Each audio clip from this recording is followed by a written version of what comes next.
The last time these sides met, it was 35 degrees at Subiaco Oval. They needed ice jackets. 16 weeks later, a lot has changed, including the weather. It's a glorious day in Melbourne with a forecast top of 13 degrees. And despite that loss in round one, Melbourne are the team in form. They've won 8 of 15. There's Todd Viney, averaging 25 possessions a game against the Dockers, leading them out. Jim Stynes is back, and so is David Neitz. Great to see David back. He's had a shocking run.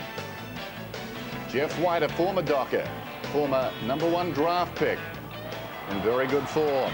By contrast, the Dockers, hard hit by injuries, the 2 games and percentage outside the 8. Big afternoon for them. They must win this one. Peter Mann struggling for form. Their leader, Clive Waterhouse, is back. Adrian Fletcher is missing this afternoon. Saturday football from the MCG. Hi everyone, welcome along. Dennis Cometti bringing you Melbourne and the Fremantle Dockers. And I think it's safe to say the Dockers' record on the road this season hasn't been good. It's not a pretty picture. They've won just the once. Back in round 4 against the Bombers by 24 points. That was out at Waverley Park, and as you can see, plenty of losses. Their best effort at Victoria Park in round 10 against Collingwood, lost by just 7 points and probably could have won that game. Since 1995, things have been, well, not too flashy here at the MCG. A couple of close calls. Again, the Bombers in 96, round 11, a loss by a point. Back in round 1 of 95, a loss to the Tigers by 5 points. No coach could be happy with that record. Here's Jared Neesham talking with Russell Morris. Jared, look, thanks for joining us again. I only saw you probably 2 or 3 weeks ago, but why are the Dockers going to win today at the MCG? You don't travel well here. Oh, well, we haven't had a good record here. We haven't won a game, but I think, you know, our last game aside, we had a fantastic duel here against Essendon and North Melbourne.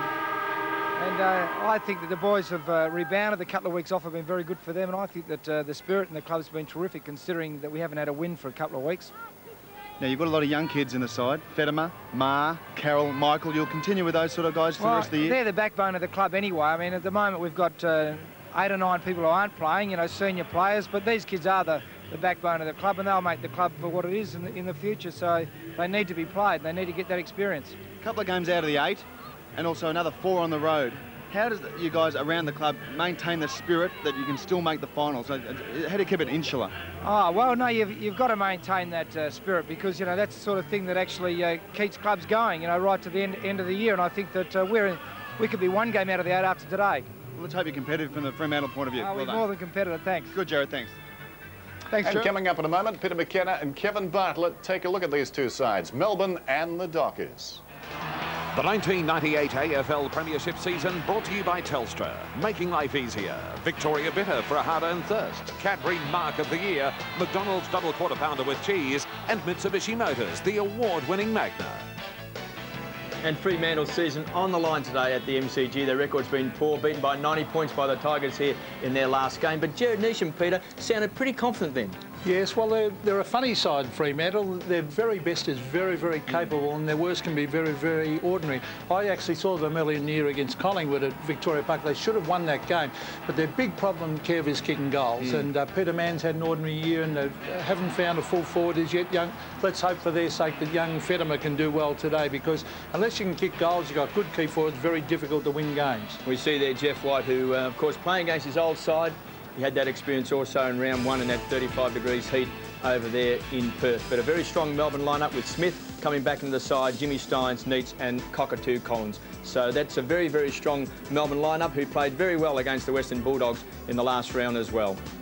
Well, there's Gary Durkay, an enigmatic sort of player. His brilliance at times is a little bit like Winston Abraham. He flashes in, can kick a goal and do some brilliant things, but they have to get more out of him. But it's a very, very young side. The back line's pretty good. O'Reilly, as good as any fullback in the competition. Dale Kickett's an outstanding player. Of course, Shane Parker and young Carroll will be a good player. So, and Mark Gale. It's a pretty good back line, but I reiterate about their forward line. They need Waterhouse to really fire up, because he can flash in and do that brilliant thing. I'm looking forward to seeing Clem Michael today as well, the son of Stephen Michael. Should be a great game here at the MCG. The Dockers taking on the Demons. We'll take a short break and we'll be back. Just come on in, 'cause we've got it all. The crowd is hot and we're ready for some football. The big game is coming your way. The best in the nation.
1, 2. There we go. 1, 2, 1, 2, 1, 2, 1, 2.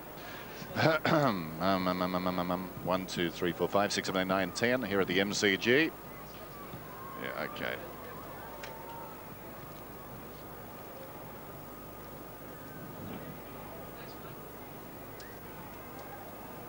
He looks a tall boy, Paul Maher. Yeah, good player too. What is he, mate? Sort of half forward, you know, half forward type. Yeah, he's got some ability. Yeah, he is mobile. I'm not sure he's quite ready, but he's going to be a good player. Young? Yeah. Tell me. 18.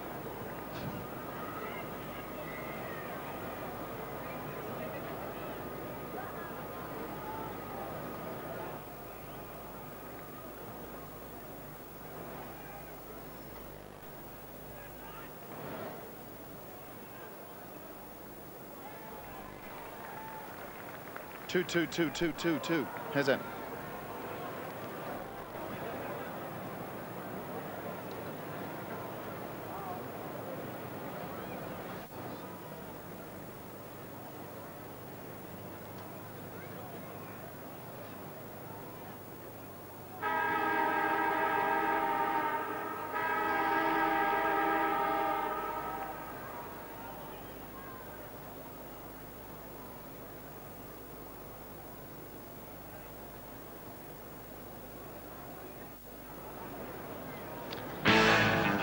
Look at the day.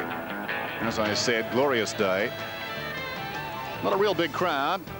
Compare that to what we're likely to see at this ground tomorrow for Essendon against Richmond. But first things first, there's Jimmy Stynes after he got the record and chugged along with all those games consecutively. Suddenly has been hard hit by injuries. And of course, lending support now in the support cast to Jeff White. A fortnight ago, Fremantle lost to Sydney by 13 points. Melbourne lost to the Bulldogs by 18 points. Good afternoon, Russell. Good afternoon, Dennis. A beautiful day here. Look, I'm suffering from withdrawal symptoms. I didn't go to the footy last week. Back in town now at the MCG. Beautiful conditions, as I said. Adrian Fletcher withdrew from the selected side. His shoulder didn't come up, only because they had to name the side on Thursday night at 7 o'clock.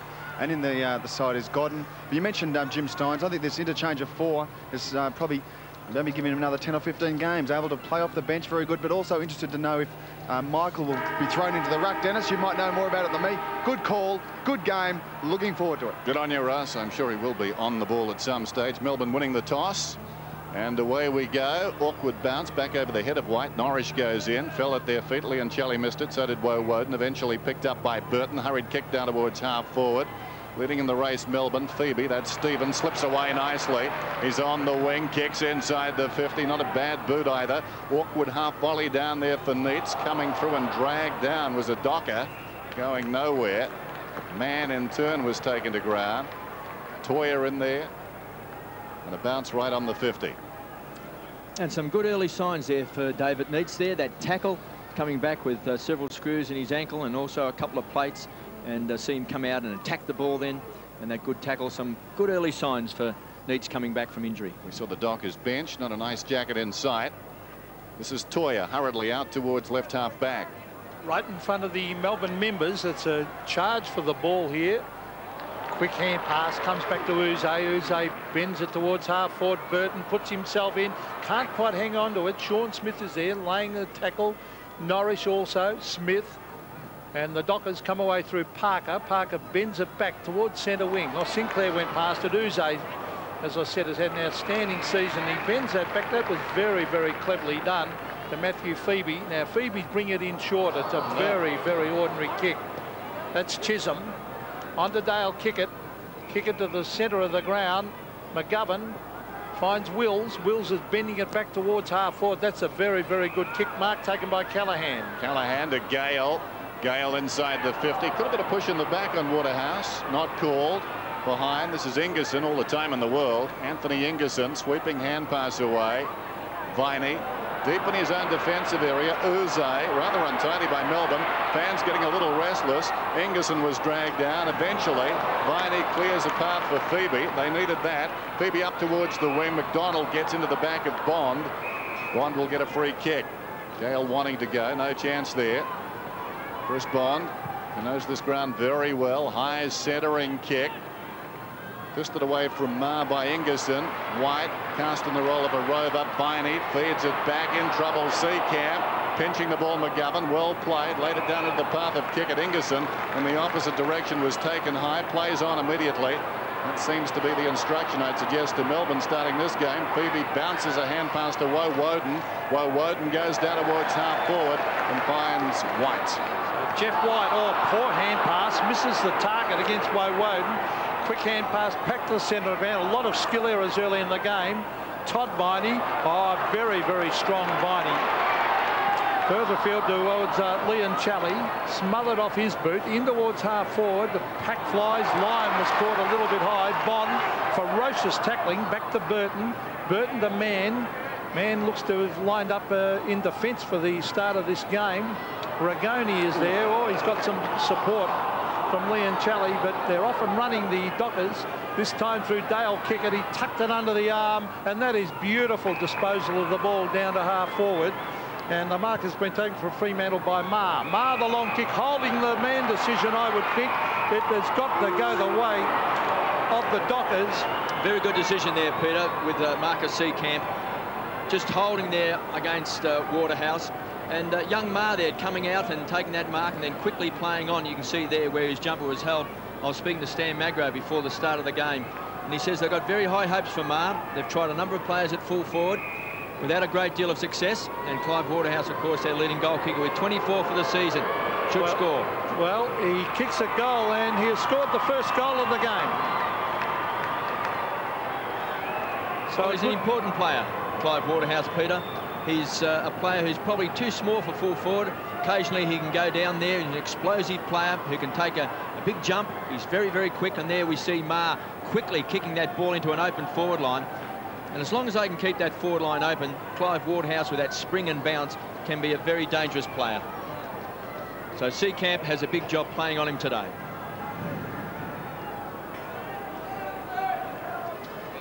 Clive Waterhouse gets the opening goal. He kicked 5 against Melbourne back in round 1, and despite missing recently, is still the club's leading goal kicker. He's moved to 25 right there.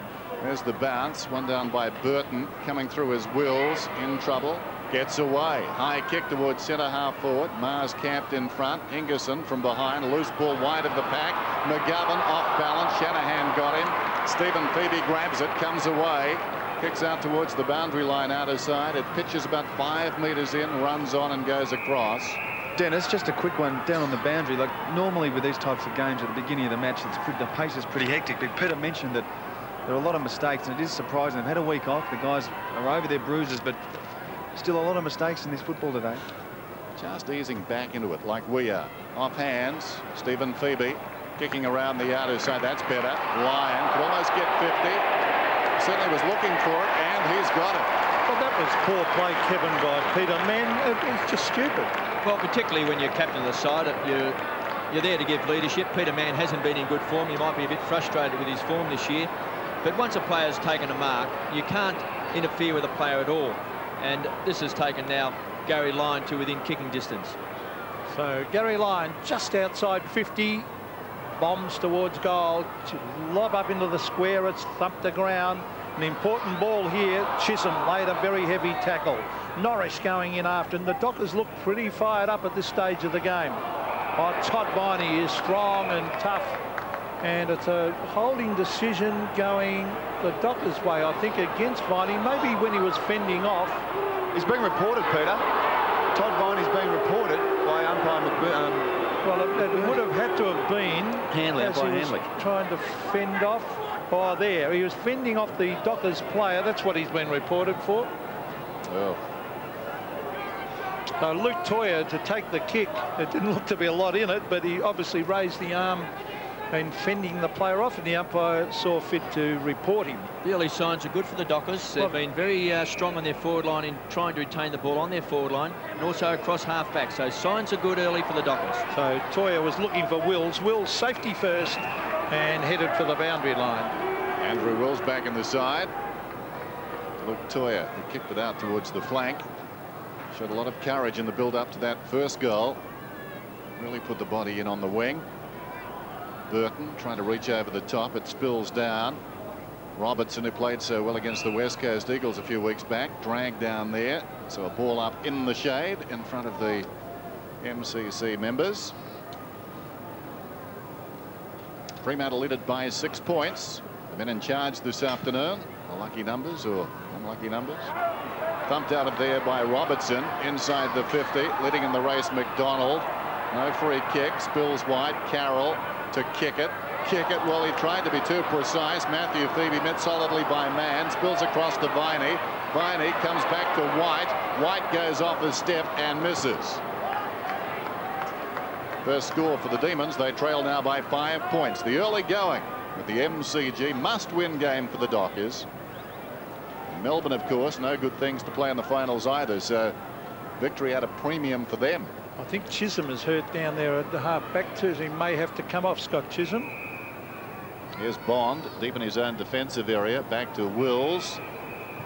And Wills drives it around the outer side towards the wing. Mann reaches over the top and takes a well-judged mark. So Peter Mann back in defence today. A lot of people urging that over the last couple of months as he was struggling for form. He kicks it from the wing down towards centre half forward. And Uze did very well. Yes, an outstanding season out of Uze since being moved to the half-back line. Matthew Phoebe. Here's Tingay racing to the 50-metre line. Drives it low. Will it clear the pack? Yes! It's a goal to Melbourne.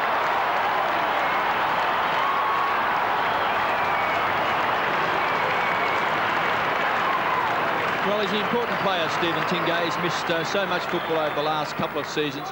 And it was only a few years back where Fremantle tried very hard to get Stephen Tingay. They saw him as one of those players that would fit really well into their side. He's got size and strength. He runs with the ball. He's a ball carrier, and we can see there he can kick the ball very, very long. And in the last couple of weeks, he's found some of his very best form.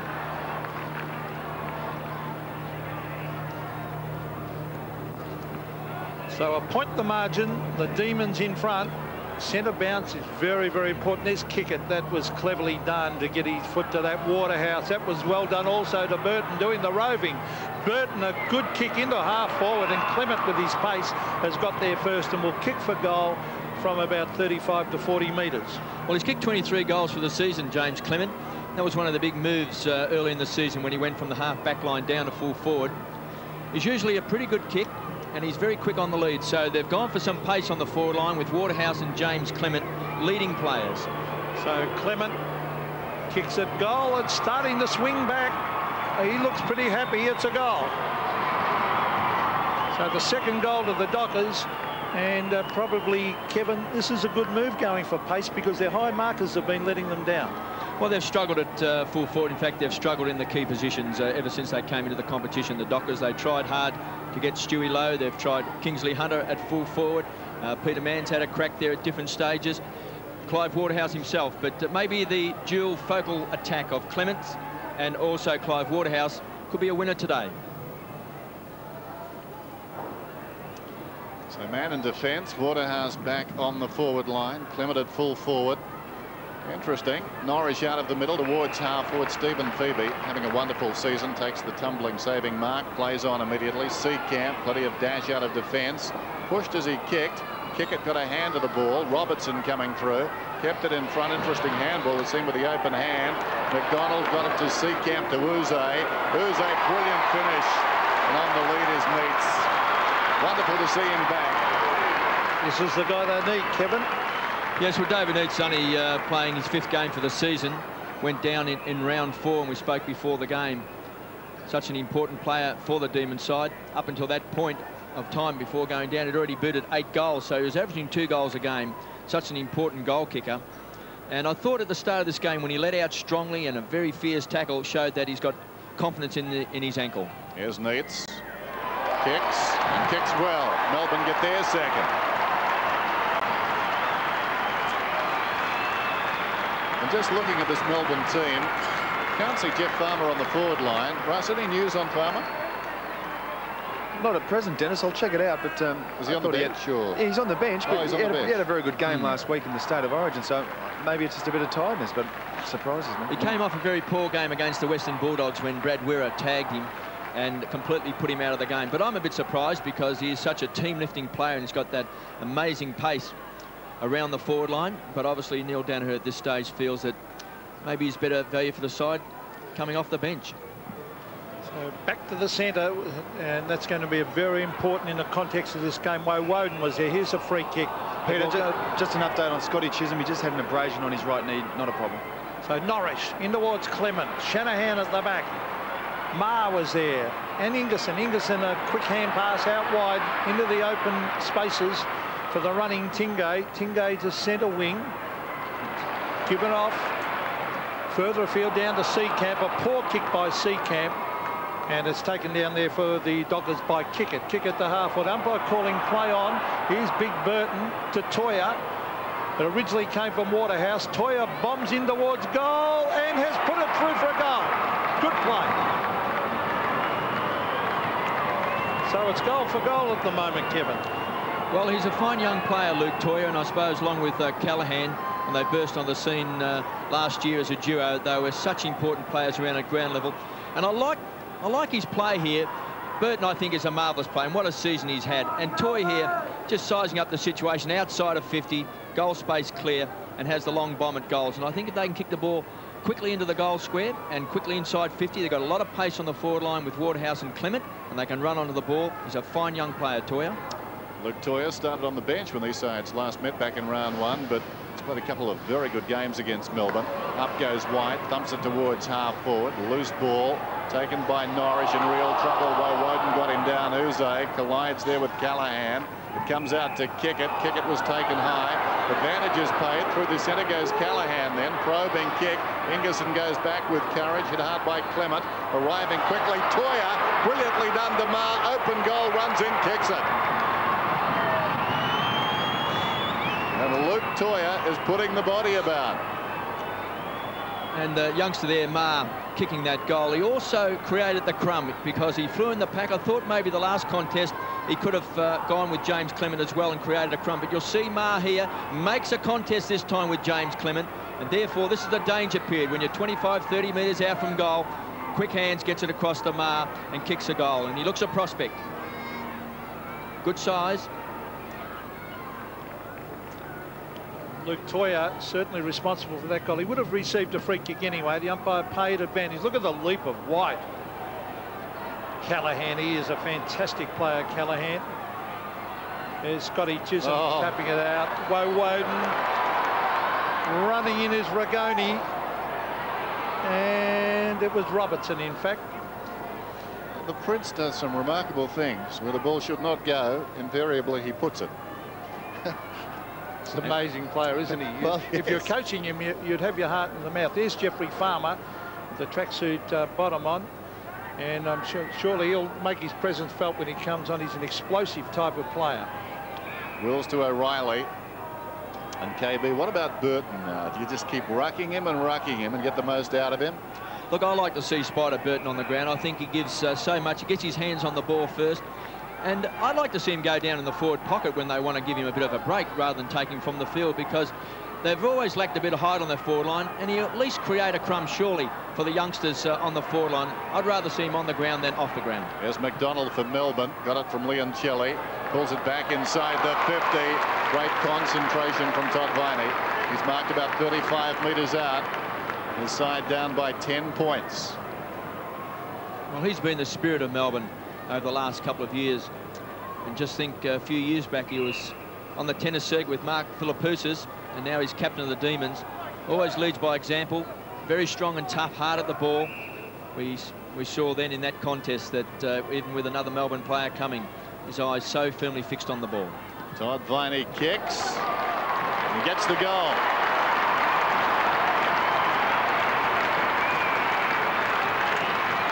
And that's an area of his game where he has improved, Todd Viney. His kicking was always fairly scrappy, but with his other great attributes, he's now added the ability to improve his kicking. He's only kicked the 7 goals for the season. He's not really a noted goal kicker. He generally sets it up with his tough play. But have a look at the eyes on the ball here with Todd Viney.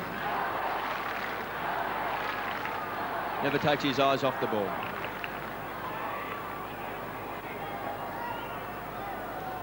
Well, there's the coach, Neil Danaher, and I spoke to him a few weeks ago, and he rated Viney as one of the, well, the equal toughest player that he's ever seen. Now, here's Anthony McDonald driving it long down towards half forward. Mann gets a cruel bounce. Lyon is there with Sean Smith. Back it comes towards half forward. It looked like Robertson, and it was snapping. Is that a free kick to Lyon? No. The Melbourne people calling for it, and Riley helping it on its way and over the line deep in that forward pocket for a throw-in right near the behind post. But it's been a good start to this game. And we can see there, maybe with Gary Lyon there, maybe it was a free kick, but not paid, with the player coming straight at him. Callaghan, deep in the back pocket, decides to run it out. Well shepherded by Sinclair. Up to left half back, sends play towards the wing. Mars in front, knocked away by Ingerson. Leoncelli roving. Kicks back inside the 50. Spiders in the road, though. Burton plays on immediately. Here's Chisholm driving it towards the outer side. Well, Mars covered some ground, spilt the mark, though. Leoncelli, the crumbs as a result, comes away on the wing. Tries to pinpoint it down towards half forward. Smith could have been pushed in the back, nothing doing. Gale, likewise, down he went. Leoncelli, and now the crowd won't like this. They're very lucky with the Chisholm tackle from behind. Gale off the step, gets it to Toya, who's been terrific so far. Luke Toya, the boy from Kalgoorlie, just forward of the wing, comes back towards the middle and finds Marr. He's going to be a good player. He's presenting himself, isn't he? Getting into the action. Bit of Spider Everett about him. Not as tall, of course.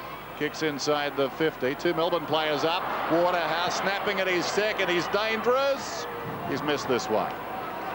Geez, quick off the mark, Kevin, isn't he, Waterhouse? He got that boot to the ball to his boot so quickly. How they could have dropped him. Well, he's a player who sort of goes from being really informed to out of form very, very quickly. But he's one of those explosive players. He's quick on the ground. He's a jumping jack. He can take a strong mark. He's always looks dangerous, and he's one of those players maybe he's always got to be on the ground because you're not quite certain when he's going to kick his goals. That was Leoncelli to Seacamp. This is Shane Woden driving it wide in the direction of Robertson and Parker. Parker's a very quick player. He goes to ground, umpire calling play on him, probably fair enough.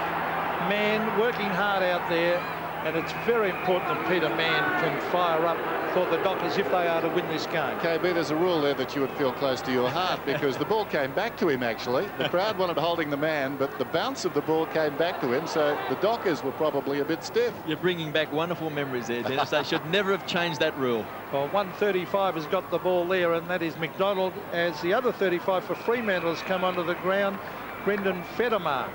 There's O'Reilly taking a safe mark at half back. Mann is looking okay back there, swings it out wide. Callaghan can lay the ball into the path of Clement. This kick needs to be precise. Clement had to go from behind. The meter not quite there as far as the kick was concerned. It needed another 10. Now taken by Toya. Look out. Clement does well just outside the 50. Gets the hand pass away. This is Gale. 45 out towards the kickoff line, reaching over the top. Waterhouse leading back is Shanahan, picked up by Leoncelli, taken down by Callaghan. Back comes Shanahan, and he pushes it across the line, and the boundary umpire will toss it in. And a great tackle there by Callaghan. He's their leading tackler this year for the Dockers. Just a small player, but just wraps the arms around and allows the knees to fall to the ground, and that's how you bring a big opponent down. You've got to let the knees collapse. Meanwhile, back at the game, Kickett throws it on the boot. Waterhouse throws it out of bounds, as it turns out, and it will be tossed in again. Kickett's skill level, Dennis, unbelievable in that passage of play there. But talking about Callaghan, one of my favourite players. I just love watching him. A tough little player with plenty of skill. And just a goer. There's Sinclair, copped it high then. He copped that very high round the head. I'd say it'd have to be his kick. No. He was pointing Melbourne's way. Oh, gee. I thought, if anything, it'd have to be Sinclair's. He really copped it round the head. I must have played holding the ball. Well, if you fall on the ball and you don't knock the ball out immediately, well, then it's deemed holding the ball. Now, he may have copped one high as well, Pete, but that may have been missed. The Melbourne supporters were happy with that. You could hear the roars of delight. Here's Robertson giving the ball up. Regoni went without it. Uze, he grabbed an under. And the umpire let him get away with that one. It'll be a bounce almost at half forward for the Dockers. Umpires have been a bit stiff. They've had a couple of back-to-backs that haven't worked out too well. I think the move of Peter Mann back in defence is a good one, playing on Gary Lyon, because he's been struggling on the forward line, and we know that playing centre-half back can be a lot easier than playing at centre-half forward. You can do some negative things which can make you a good player, whereas you must always do positive things as a centre-half forward. Ball comes down towards half forward. Mann's got it, or had a half chance to get it. Here's Lyon now, who picks it up and kicks back towards the middle. Chisholm going back into Mines, drops the mark. O'Reilly slaps it away from Viney. McGovern, now Sinclair. Sinclair forward of half back. Settles, upended as he kicked. It comes down towards half forward. Ingerson reaches over the top and thumps it away from Federer and across the boundary line. It'll be tossed in down towards right half forward for the Fremantle Dockers. I was pleased to see young Jess Sinclair here kicking the ball long, because too many times I think in the past Fremantle players want to be playmakers and set the play up all the time, and sometimes you can't set it up. Sometimes you've got to kick the ball long, get it as quickly as you can and as far as you can down to your forward line. Norris gave it to Burton. Shanahan deflected it across to Uze. He goes around the corner and finds Phoebe. Phoebe just forward of left half back. Driving it down towards half forward. Very close to the boundary line. Off hands, loose ball at the back. McDonald, that's James McDonald, fell over. Wills had it socket away by Hopp. Good chance for O'Reilly, knocked it to his own advantage, close to the boundary line, under pressure, throws it on the boot. Up goes Toya, had it bounce off his chest, recovers pretty well. Gains about 25 metres with his kick. Matthew Phoebe goes through, met solidly by Toya, coming in the opposite direction. And now Matthew Phoebe is going to get a free kick. And the umpire goes across to settle Luke Toya down. That's Gavin Dorr. Also, Dennis, a bit of a cheer from the MCC Smokers stand. Jeff Farmer running onto the field. So the Melbourne supporters are very, very happy with that one. Well, clearly to break a tag, I'd suggest, but he's got Bond, who had him last time.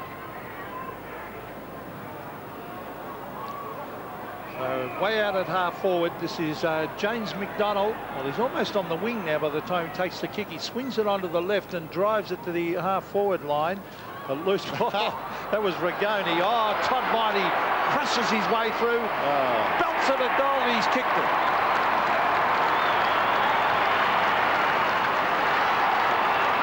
Very good goal by the captain as Jimmy Steins looks on in appreciation. Todd Viney's kicked too. A very good contest this game. There were some thoughts coming into this game that maybe it could be a bit one-sided with the Fremantle's poor record in Melbourne and their 90-point defeat, but they've played some good football, and that's typical of Viney there. What about Rigoni, the remarkable? Yes, he's been a wonderful pickup from Myrtleford, playing country football last year, having an impact this year at senior footy.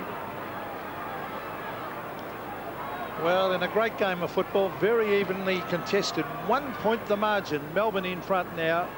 There's Dale Kicker trying to get his boot to it. Rigoni's in there, so is Leon Chillian. Look at Viney working hard in the pack. Taken away by Norris, a former Demon.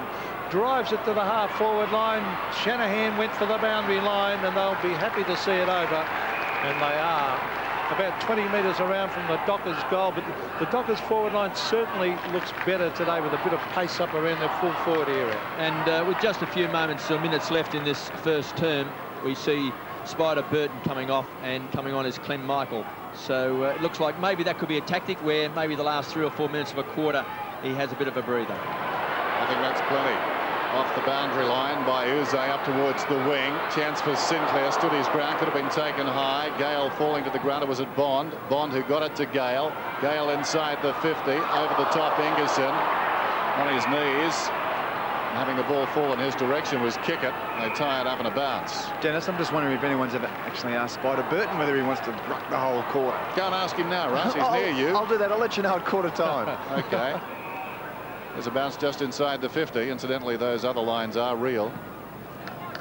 White thumps it wide towards the wing, taken by Sinclair, pulls it back from 50. Intelligent kick to kick it, goes up almost the mark, spinning out of one tackle into another was Tingay. Comes towards Norris, who's played very well, worked out of it. Shanahan slips it away.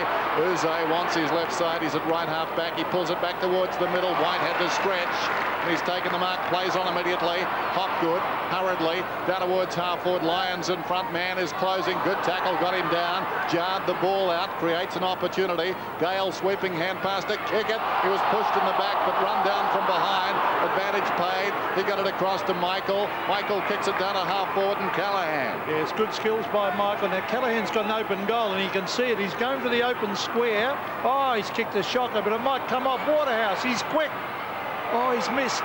But a poor kick by Callaghan, unlike him. And, well, once Waterhouse got in his hands, I thought it might have been shut the gate for a goal, but he missed. That was interesting. As the kick was about to be taken, Woden seemed to wander in between the man with the ball and the man on the mark. Could have been another Gary. Well, it was a poor Buckenara. kick, and Waterhouse just hurried his kick there. He had a little bit more space, and with his own speed, he's got to just realise that he's probably got a little bit more time and doesn't have to rush as much. Phoebe out of defence, kicking it around the outer side to Steins. Steins plays on, sold Viney into trouble initially. Viney comes back towards the middle. Rigoni's hand pass over the top favours Leoncelli, gathers the bouncing ball. Off to Matthew Phoebe. Phoebe inside the 50, a lot of wrestling down there. Carroll, meantime, made hay while the other two were wrestling and thumped it out wide. Bond over the ball, slaps it to accommodate Sinclair. Sinclair, a fumble, sold him into trouble. Picked up by McDonald. In the pocket, Robertson had it knocked away by Parker, and out of bounds it goes. So a boundary throw in, scores a level, 26 points apiece. Dying moments of the opening term.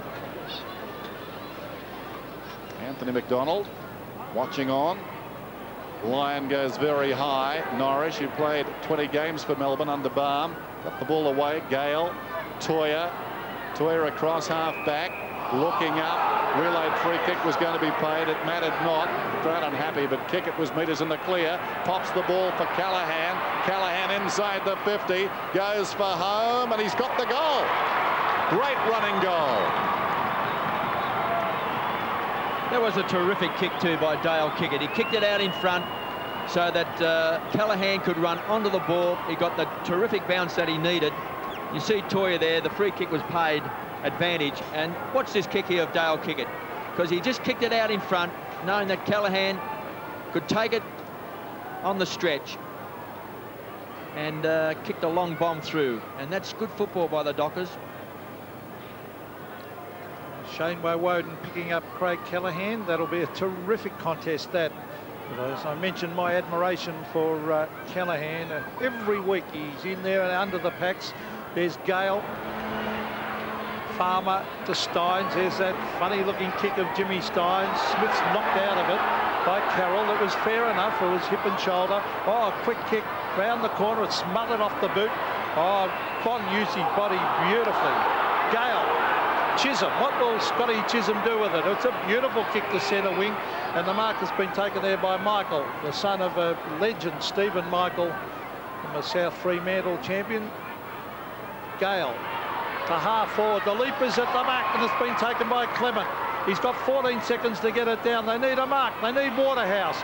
He's got the pace. Can he get there first? He gets in a hand pass. Back in the direction of Michael, and Melbourne will take it away through Viney. Viney towards the wing on the siren. Well, that was an entertaining opening term. Melbourne members not happy with the umpiring, but by and large, the Dockers giving as good as they took. That was Clive who got the opening goal.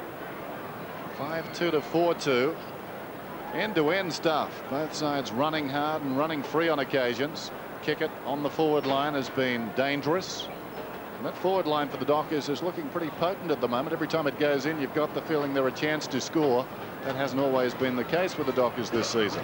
No, and it's just the start they needed too, Dennis, because that thumping by the Tigers by 90 points, they needed a good start against Melbourne. Their season is on the line today. Jared Neesham was very confident before the game. Well, his side has played well in the first quarter. 3 quarters to go.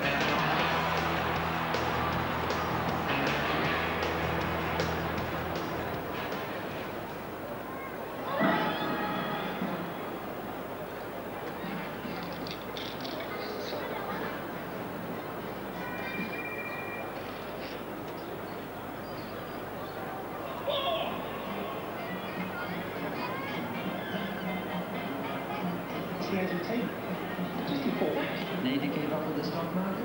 Mobile net, and you can.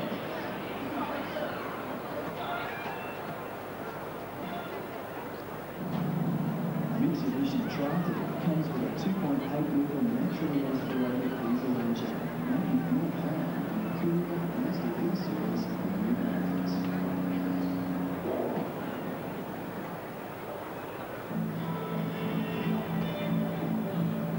If we want one military champion, what is minimum 360 degree?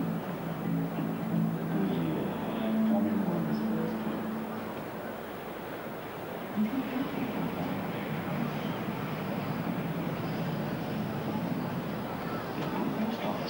Now you can be a bag with the benefits of life. The post office is this day, the driving post too. The Mitsubishi Express has living doors on both sides. The competition. The Mitsubishi Express. Everything is what's fair. With that fencing unit, I was just wondering, where exactly is your house? Up the drive by about 2 hours north. Alright. And you want the fence all the way around? Need to call from more places outdoors? Mobile net. And you can. You think you can run the next few days?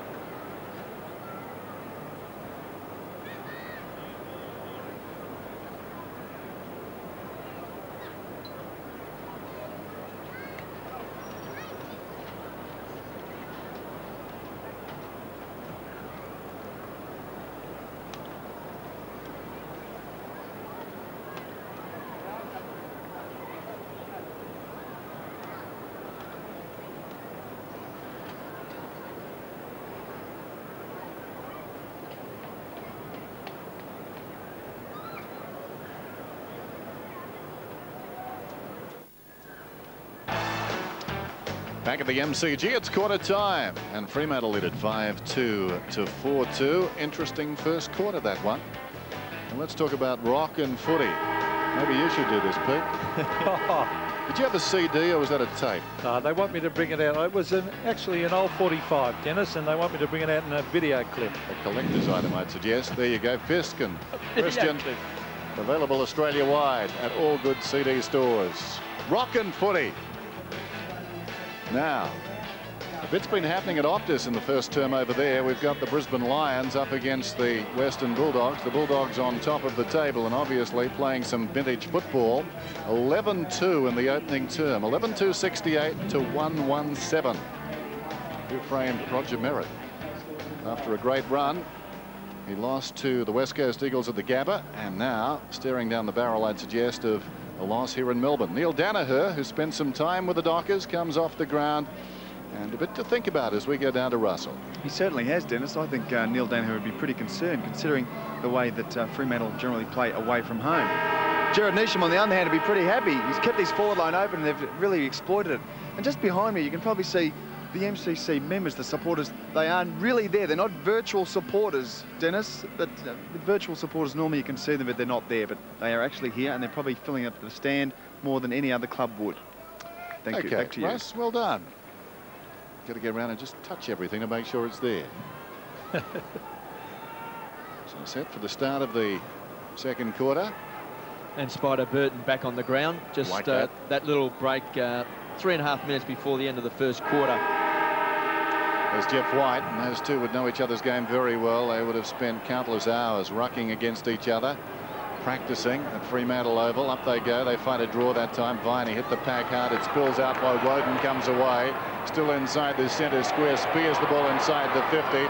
Missed by Smith. Carroll was taken high, and he'll get the free kick. It's been a handy player, Carroll. Late in that first quarter, he did a terrific smother from Gary Lyon as well. Taxed the ball very hard. Good-sized player. He's in the back pocket, Carroll. He kicks it up towards the wing. Fetima's the target, waiting behind. It's grabbed there by Callaghan, who goes with the right foot this time. It bounces up towards the wing. Viney coming at it in one direction, Rigoni in the other. Down goes Uze, picked up by Wills. Rigoni held a long time, or was it Uze? Uze will get the free. He was on the ground after being tackled. He was still being held. So he's got the ball right on the wing, and his side trailing by 6 points. Had an excellent first term to Adam Uze to a half-forward line. There's James McDonald getting it to Rigoni. Sidestep, he's a thumping kick, Rigoni. He drives it long, hoping for the mark. O'Reilly very strong in defence. Bond on Farmer, that'll be a good contest. Jeffrey Farmer won't get his own way. And the ball beats him to the line with Sean Smith racing after it too. He won't get it easy down there on Bond, will he, Kev? No, Chris Bond, a best and fairest winner with the Tigers, is a very, very tough competitor. He's very, very focused. He'll have Jeff Farmer in his sights. Off hands, wide of the pack. McDonald trying to get it across to Farmer. Toya at close quarters to Norrish. Norrish in his own defensive 50. Kicks it up towards the wing. Ma will need to go, but White showing great judgment. Claiming the mark. Off his step, pops it out wide towards the wing, and Viney. Viney can break down towards half forward and kick inside the 50. Robertson up in front. Farmer, or rather Parker, got there in time. O'Reilly slips it away to Burton. Burton to the middle. Norrish again. The man coming out, kicking through the centre towards half forward. Melbourne in best position. Ingerson takes the mark, flirts with the idea of going on. Now goes back initially. Short passes to Leoncelli. Leoncelli running it up towards the wing, kicking down towards right half forward. It's a floater. O'Reilly did well to knock it away from Neitz. Chisholm tracks it towards the boundary line, and he's quite content to watch it go out. Some terrific matchups, Kevin, out in that ground at the moment. Yes, well, I think O'Reilly on Neitz, it's an important matchup. Neitz, of course, coming back from injury, but O'Reilly hasn't been in really good form this year. Not akin to the form he's had in recent seasons, and Peter Mann on Gary Lyon. So if those two key position players can do well, and speaking of O'Reilly, there he is now. That was Chisholm getting it to him. There's Big Spider onto Toya. Toya drives it in towards half forward. Good mark to Ingerson. He normally punches, but on that occasion he backed himself in. There's that awkward looking kick of his to the centre of the ground. Viney gives it off to Uze. Oh, he's an exciting player. Look at that. Oh, the marker's dropped down. Oh, free kick the umpire's paid. Against Carroll to Smith. I don't know about that one. Well, he's had 11 possessions, Adam Uze, across the half-back line. I'm not quite certain what that is for at all. Very, very soft. I was penned down just before that. Very soft free kick, that one. I think it's one of Sheed's marshmallows. Well, I mean, he did pretty well, Carroll, to even be with him on the lead. So Smith will kick for goal from about 45 metres. He's kicked 14 goals for the season, Sean Smith. Looks like he's had the head shaved on both sides. Sean Smith. Oh, it's a terrible kick out to the right. And a mark taken by O'Reilly. O'Reilly onto the left. He's a pretty highly skilled player for a big, solid fella. And guess who's got it? Craig Callaghan. To Parker, running hard, close to the boundary line. Dock is up by 6 points. Can they win for the first time ever here at the MCG? Wouldn't it be timely? Mathematically, can still make the finals. Fatima down towards half forward.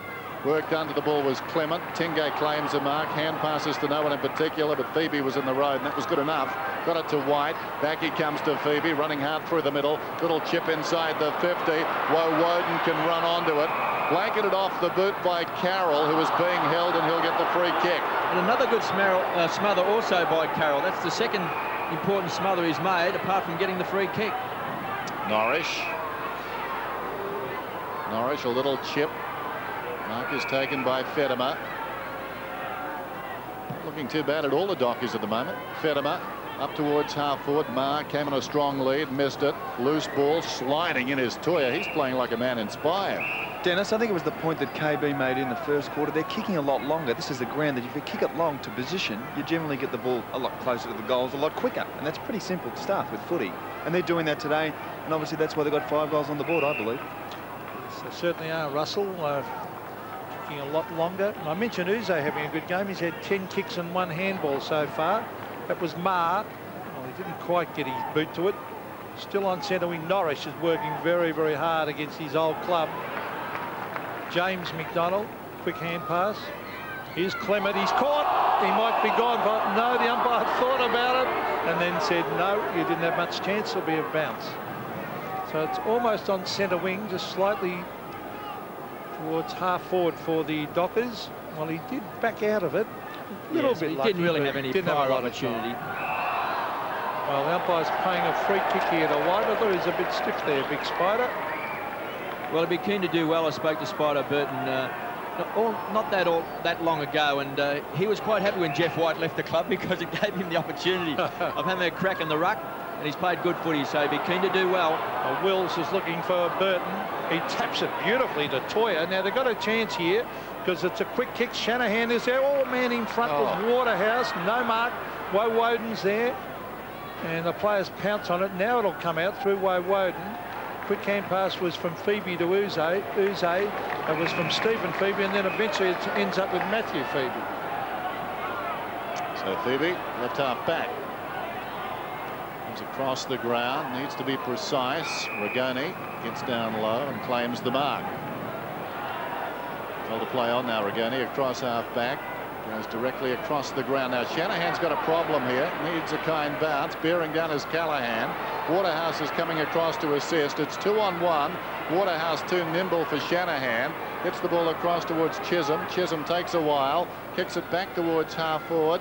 Ma wrestled out of it by Ingerson. Hitting the pack hard, Rigoni. Got the hand pass away to Uze. Uze's chip pass towards the outer side, and Phoebe gathered the ball well. Looping hand pass away. McDonald hard against the line. Proceeds to put it out of bounds on the full. Was it, or was it smothered? I was looking down the field. It's out of bounds in any case, and will be thrown in. Well, we've played nearly 8 minutes in this second term, and no score to either side. I presume it was smothered. Now play on by Woden to Phoebe. Phoebe kicks inside the 50. Well, good lead. Didn't quite get down there towards Neitz. He would be lacking a little bit of match fitness. O'Reilly is a good fullback. Cleverly done by O'Reilly. Gained about 20 metres. The umpire on that throw-in round, he must have determined that Burton had shepherded White because White got into Burton's back. Let's see. Now, he just stood there, and White got the free kick for that, believe it or not. Unbelievable. Well, here's Toyer doing pretty well on the Norwich.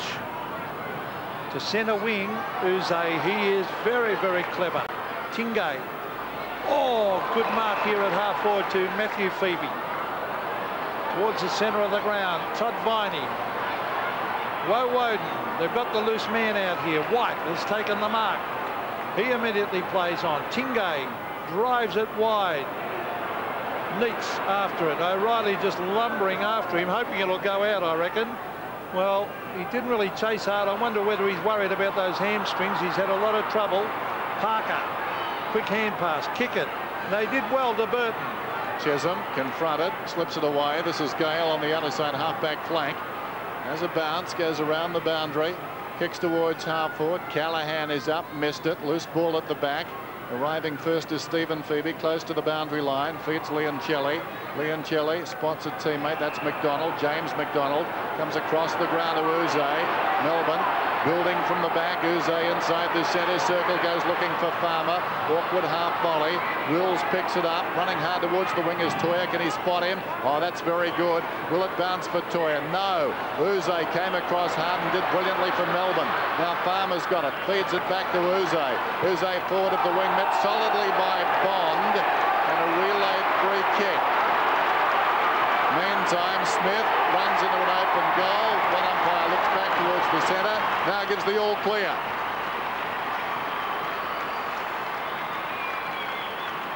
George Smith, of course, kicking that goal. Advantage was paid. And silly play by Chris Bond, because the players are well aware of the fact that if a player has the ball, kicks it, and then is crashed in after he kicks the ball, then you're going to give away a free kick down the field and then the advantage. Because it's been a game between the half-back lines, and that's the first score for the quarter, and it's taken over 10 minutes.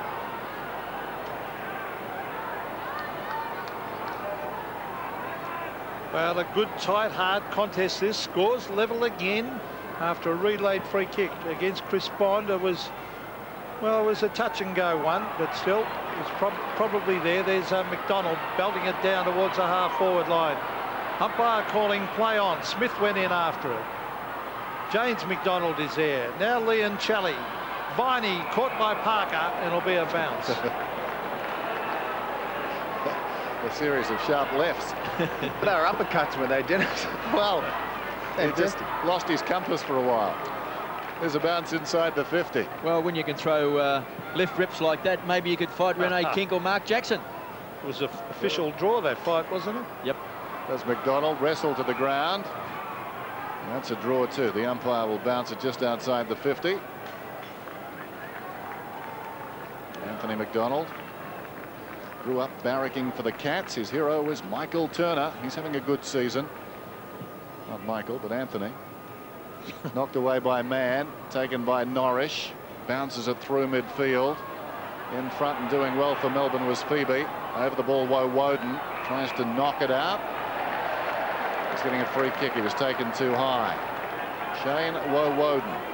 It's been a great success story, hasn't he, since coming across from WA. He's played every game for the Demons. Just so wholehearted. He gave it to White, who kicks it towards the outer side. Down goes McDonald. Kick it. The scores are level. Pickett sends it up to the wing. Callahan breaks away, has a bounce. He's forward of the wing now. Oh. Not a particularly good kick. Waterhouse put the body in. Stephen Phoebe tidies up. Woden gets back. He's about 15 metres out from his own defensive goal. Comes up to centre half back. Uze's away. A ground favourite. Goes to White. White, the defensive side of the centre circle, to half forward and Lyon. But Mann reaches over the top and takes the mark. He looks a better player on the back line, Peter Mann. Well, you don't have to do positive things. You can punch the ball, you can run the ball over the line, and it can help you get back into confidence. Because on the forward line, you've got to take the mark, you've got to keep the ball alive, you've got to kick the goal. When you're out of form, playing across the half-back line is a good spot to get your confidence back. Oh, Clement, a dangerous kick. Well, McDonald with a quick hand pass. Viney, they really messed that up, the Dockers. Todd Viney on the left. 2-on-1, 2 Dockers, 1 Melbourne. Neitz might win out, kicks and hits the post. Well, they swooped from everywhere. 3 in 3 Fremantle. Well, Parker's very quick, and he did well to make up a few metres there. You watch here, Shane Parker. Look at the distance he's made up on David Neitz there. Got his body just in front of Neitz, which enabled him to just force that kick to be off target. So it was great defensive play by this man. And here he is now, Shane Parker, and that certainly saved a goal with that extra bit of pace. This is Gale giving the ball off, and Dale Kickett has it on centre wing. Well, they're matching Melbourne in desperation, and Melbourne is one of the most desperate sides in the competition. So the Dockers today, I think, are playing at their optimum. Chisholm inside the 50. Waterhouse couldn't hang on. Picked up by Durkee. He went to ground under a Phoebe tackle. And a bounce about 35 metres out directly in front. The Demons lead it by a point. McDonald off the ground. Farmer looking a little disconsolate in the foreground there. He's had the 2 handballs against Chris Bond. So here's the bounce, not a good one. Stephen Phoebe, clean possession. Woden in the back pocket and in trouble. Burton got him, holding the ball. Advantage is paid. Waterhouse into an open goal, hooks it around, and I think it's okay. It is. Well, Spider Burton is having a terrific duel with Jeff White. They've had roughly the same number of possessions, and Clive Waterhouse has just kicked his 2nd goal. But here's Big Spider. Probably a role we don't expect to see him in as a tackler, but he's got great athleticism and just able to force that error, and then Clive Waterhouse sweeping on it. Centre bounce is so important because Jeff White is a dominating player at centre bounces this year. Gets the ball down to his midfield players, so it's important Spider can get his hands on the ball first for Fremantle. Clive Waterhouse has kicked his 2nd after a terrific tackle by the Big Spider. Well, there's Jimmy Steins doing the ruck work that time. Here's a quick kick coming in towards the half-forward line. Waterhouse using his body, pushing, shoving. It's at half-forward. That's Clement. Here's Dale Kickett bending it back, but it's a free kick back here at half-forward for a throw. Peter, that was called by the umpire standing in the centre of the ground. He would have been 60 metres away, but obviously had a clear view of a throw. So. Are you being facetious there, Russ? Oh, mate, he had a real good close look at it. Tingay finds Guy Regani. I mentioned about his kicking ability. Let's see if he thumps it again. He's a 60, 65 metre kick normally. He elects to pass that one. O'Reilly at the back, disciplined play, went for the punch. Bond is there. Now Todd Viney. Viney's going to bend it around in towards the pocket. That's a good kick, and he finds Lyon, who finally gets away from Peter Mann and will kick for goal from 40. Well, he's got a good strike rate. He's kicked 17 goals, 5 for the season. And usually he's a beautiful kick, but this is a fairly tough shot. It's a 45-degree angle. He'll be shooting from just inside 50, so it'll take a good kick. And a good camera shot of this. He looks to have hooked this and won't quite, I think, is that a marker over the line? I think it's a point. It might have been a juggle. So I think it was through in the first instance before the mark was taken. Michael has come onto the ground, and going off is Big Spider Burton. See, they seem to time that accordingly when White comes off and Steins goes on too, Peter. Here's Mann in the back pocket, sending play wide towards the outer side. Smith did well for Melbourne, gave a contest. Waiting behind it's Hopgood. Hopgood from right half forward, pumps it back inside the 50, and Robertson goes back and takes the mark. And he does have that ability, Dennis, to float across the forward line. We saw him kick 4 goals against the West Coast Eagles, and gave Glenn Jakovic a lot of problems with his mobility. Not super tall, but one of those players who can take a good mark, and sometimes very hard to match up on. He's had a reputation as being a high mark when he came into league football for a smaller type player. So Robertson from about 35 out. Lovely effort. Great kick. Melbourne in front.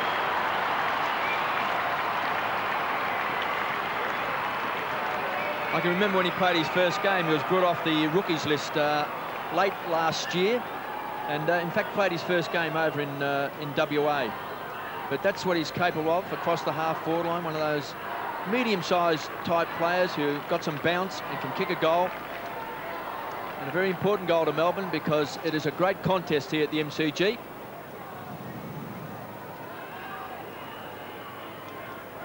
Well, a very evenly contested match this. The Demons in front this time by 2 points. It was Michael tapping it down. Rigoni couldn't quite get away with it. Callaghan quickly to Dale. Kick it. The bounce is very important here. Here's Ma. Oh, he's not too good on that left hand. Uze has been outstanding. And they lock it in here at half forward for the Dockers. So we've got just under 5.5 minutes left as we look at the Dockers bench. There's Fedema on the left, Big Spider in the middle. So it's tapped towards goal, punched away by Ingerson. Hopgood. Oh. Well, Uze finally got it away. Ingerson back to Hopgood. He's got a running player out here in Rigoni. Quick hand pass to Tingay. Danger for the Dockers here. Tingay's got a paddock to run in. Has a couple of bounces, then kicks long, hoping someone can take a mark. Cockadoo Collins waits at the back. Lyon and Smith. Lyon off the ground, has kicked it behind. 19 possessions for Adam Uze. Going very well. Toya and Norrish, 13 apiece for the Dockers. There's Lyon, quick thinking, but no goal. Chisholm comes away, kicks to the outer side. Durkay's got it then. The Dockers down by 3 points. Entertaining game. Gary Durkay taking plenty of time. Goes wide.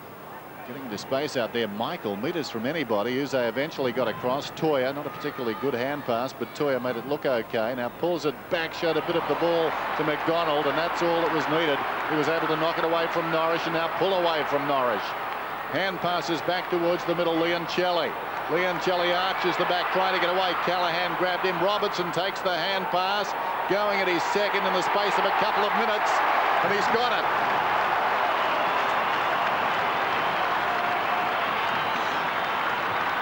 Well, we mentioned he was a bouncy player before. That's his second goal for the term, and gives the Demons a 9-point break. And you see Toya here just trying to go backwards. McDonald read it very, very well, and it's got great paces.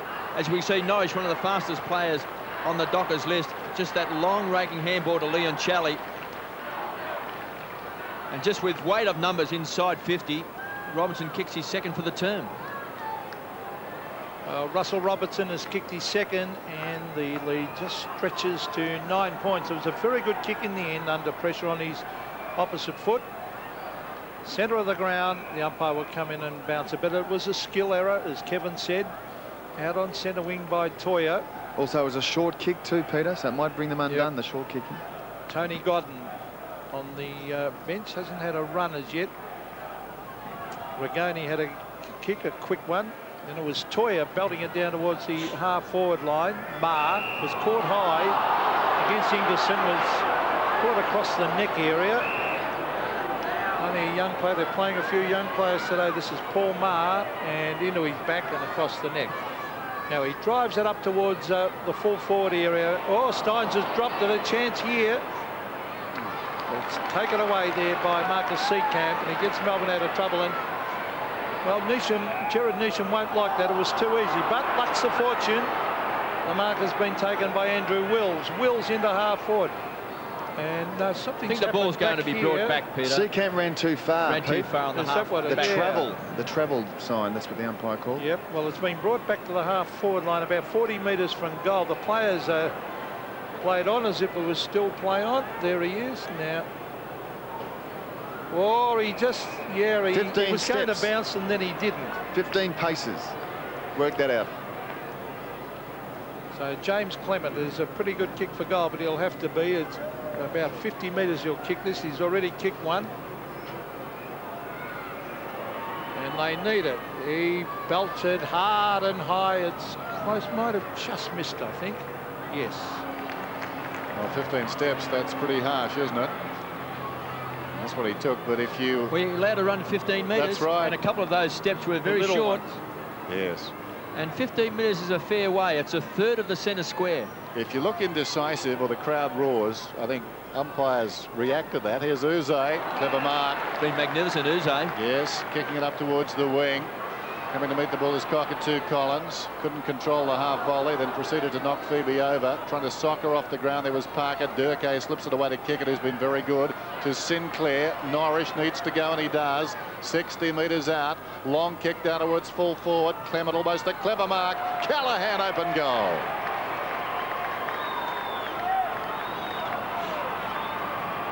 He's booted 2 goals now, Craig Callaghan. He's had 12 possessions and 5 marks, so he's been a damaging player for the Dockers, and a very important goal at this stage of the quarter, where we are inside time on. Sinclair with those quick hands to Norrish, and I like the kick here because he puts it in the danger zone for Melbourne. The mark wasn't taken by James Clement, and that's great roving, running with a flight of the ball, just judging your run and your stride pattern so that you can pick it up when the crumb hits the ground. Well, our co-commentator Kevin Bartlett was delighted with that roving. That's your type of play, KB, in the old days, swooping into that packed situation and then kicking that goal. Now here's Viney. He's caught, but he ran into, well, Clement made a good contest too of the mark. He dropped the chest mark in the end, but at least he brought it to ground. So centre bounce again, man doing the, no it wasn't, it was Michael in fact. Rigoni gets it to Anthony McDonald, a quick kick to half forward, good mark to Robertson. No, it might have been touched off the boot, it was. And the crowd don't understand that, but the umpire signalled it was touched. Some danger signs here though for Fremantle, with Robinson getting on top of Chisholm. He's kicked a couple of goals this quarter, marking in front of Chisholm on that occasion as well. So Chisholm not the close checking player for a dangerous player like Robertson.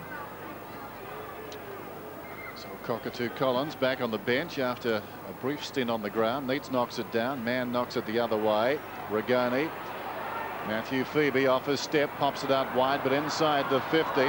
Desperate lunge at the ball by Robertson. It bounces out of bounds. So a throw-in. Now Chisholm comes across to pick up Robertson. One wonders where he was just a couple of moments ago.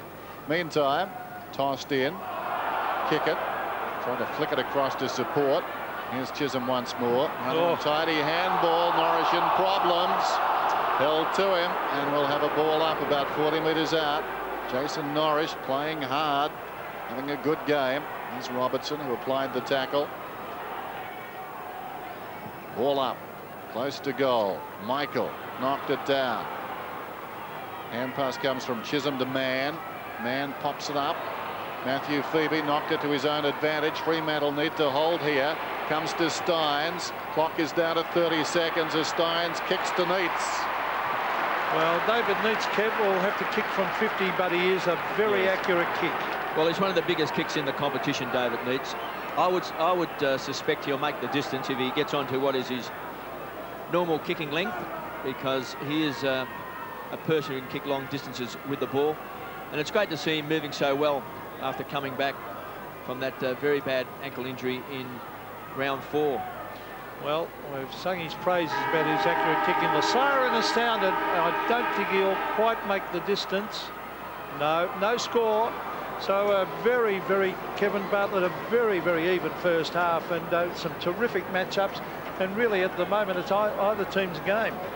Well, it's hard to pick it at this stage. I thought Melbourne, towards the end of that second quarter, was just running a little bit harder. I thought they were creating some more opportunities, but that late goal by Callaghan just swung it back to the Dockers way as well. So we've got a big second half coming up. Fremantle Dockers certainly have a chance. They're playing for their season here today.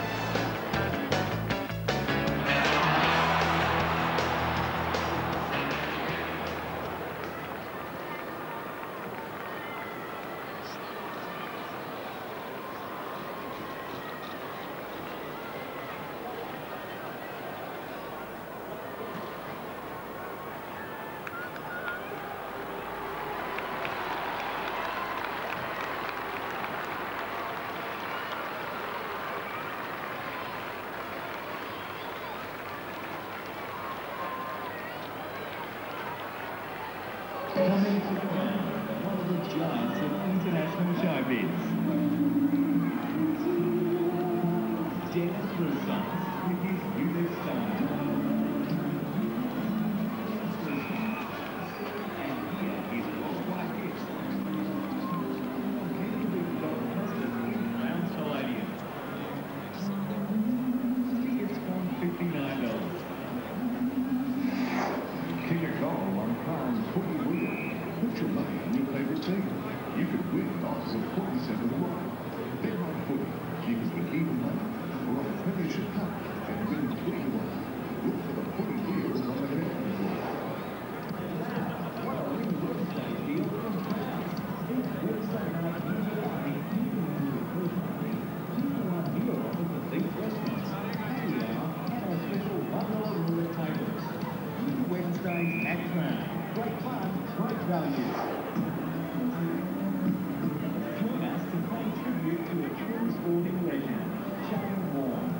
Join hosts Eddie McGuire and Rex Hunt on Monday, July 27th, along with special guests Mark Ward, Merv Hughes and Tim May, as they celebrate the achievements of Australia's favourite son, Shane Warne, in the beautiful surroundings of Mount Palladium. Register a ticket check on 132-849. Escape the chills of winter with a hot night of entertainment at Club. With parking at the car feel close to all the action, so there's time to be friends for a drink at one of Crown's many bars. Then it's showtime with a complete selection of cinemas, live entertainment and nightclubs to choose from. And after the show, try your luck on a whole host of games in Australia's premier casino. It's hard to imagine a better time out.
Melbourne on On a beautiful day, albeit a crisp one, and at half-time the Demons lead it by 2 points. It's 7-5 to 7-3 after the Dockers led by 6 points at quarter-time. For Melbourne, 2 goals apiece to Todd Viney, who's worked very hard, and Russell Robertson, who bobbed up in that second term. And for the Dockers, 2 apiece to Waterhouse and Callaghan. So no smiles for Neil Danaher. He's got a real struggle on his hands at the present time, and so too his side. A knee injury meant that Neil wasn't smiling back in 1988, but his teammate Simon Madden certainly was. Here's a Mitsubishi moment.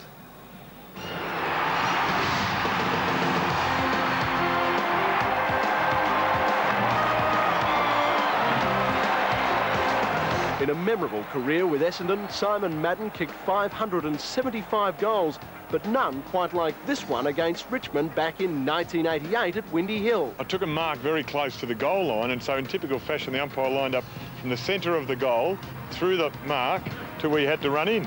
And that put me on this incredible angle, but it also put the man in the mark about 3 metres from the goalpost. I just walked up and actually before I got to the mark, I was past the goalpost. So there was only one way to kick it. I turned sideways and kicked it. And I almost smiled when I kicked it. I definitely smiled afterwards. The third longest serving player in history. Madden would play 378 games, but not too many provided bizarre memories like this one against Richmond. Simon Madden, another Mitsubishi memorable moment. Windy Hill back in 1988, and summing it all up, I think the family quite sneaky in their way. Justin and Simon right there, under the tutorship, of course, of Kevin Sheedy, who celebrates a big one here tomorrow. Game number 416 at the MCG. Looking forward to that, the Tigers against the Bombers. But moving right along, September 26th is grand final day. Here's your chance to be centre stage. How would you like to toss the coin at this year's grand final?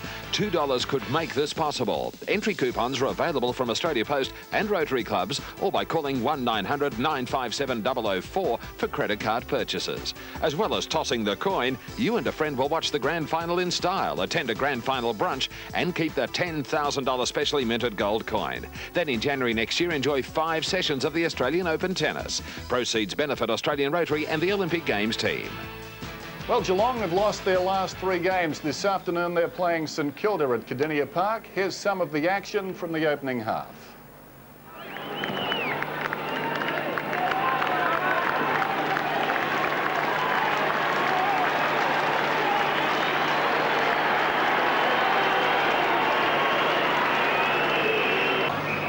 Well, this is where they're dangerous. It's Everett and King in the goal square. Sarah, the Trianides, goes back again to Sirakoski. A little too far for Everett on this occasion. Oh, but the mark is spilled. Back to Peter Everett. Everett snaps for St Kilda, and he's given them the dream start. Burns hovering, Burt in amongst it. Bizzle, the quick kick on out. Here's a go. Hocking. He has only got to pick it up. He has only got to straighten. He should kick the goal, Gary. The Cats answer. Whereas Geelong, after a big win against Melbourne at the MCG, have lost their last 3. They need one here today. Here's an opportunity. Colbert looking for number 2 against Harvey. Bounce, he's got it. Geelong stay with it. Because I noticed he was down there with Cat Colling a moment ago. Is there anything wrong with Heatley to have him sidelined? He's just come out of the rooms, Sandy, as we call this goal here. Well, He's on the left, you don't mind. Welcome back to the side. And Barnes all in the pack. Harvey lurking. Look at him. Oh, you're kidding. You are kidding. Possession number 17. Incredible. Brown started the day on the bench. Kicks down towards the forward line. And this to probably give St Kilda the biggest lead in the match today. It's a lovely kick. Replays is scheduled. If you don't wish to know the score, I suggest you look away now.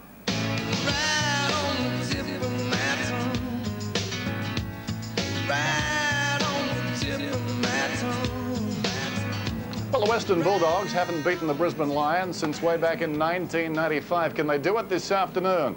Here's some of the action from their clash. Kick 3, Brad Johnson has kicked 2, and the Bulldogs have kicked 5. Kicked forward again by Dimatina. That awkward bouncing ball. Cook, snapshot, miraculous goal by James Cook. He's gone for the record book early, Pete. Well, I had to. Bamford out to Chris Scott. Brothers share it around. 35 metres out, about a 60-degree angle. Not a bad sort of a kick. was none there. Ramiro's got it. Back to Johnson. Here they come again. Dimatina. Montgomery, a goal kicker in the first quarter. Rowan Smith loves this situation. 25 metres out. Bang! Kicks another one. Would they be reasonably happy with this second? Yeah, really need to hold him, but we're in a bit of strife here by the look of it. Yes, Hudson going forward. Good kick too. Daryl White, big leap. Couldn't control the mark. Montgomery snapshot, he's kicked it. Magnificent kick there by Brett Montgomery's a goal. When they go off, they really go off. They've done that a few times this season, the Western Bulldogs. That's a club record, 11-2 in the opening term to the Lions 1-1 at half-time. Big leaders, as you can see, 15-5 to 6-3. So the Western Bulldogs over the Brisbane Lions, and the Lions in desperate trouble out at Optus. Well, the weekend belongs to Kevin Sheedy. Tomorrow, game number 416. He's on the record somewhere. There he is. He's on the record. Face on the record. There you go. Get your copy of the TV edition of the Footy Record. It's available right around the country. Kevin Sheedy, what a big day for him. An in-depth interview inside the Football Record. There's talking footy and all the other features you've come to expect. Let's show it again. Footy Record. Half-time at the MCG. We'll be back shortly.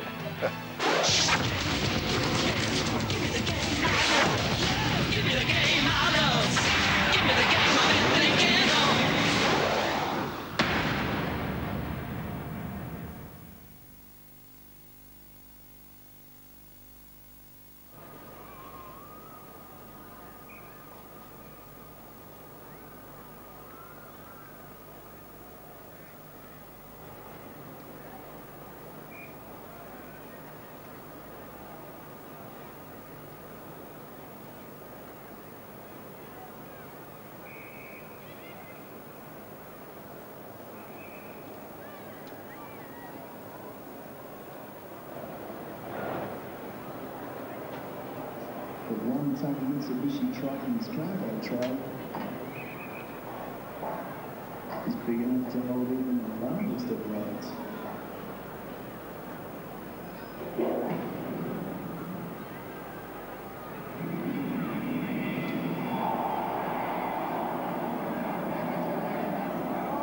The team has Australia is proud to be a sponsor and carrier of the Australian Football League. You can get it jumping.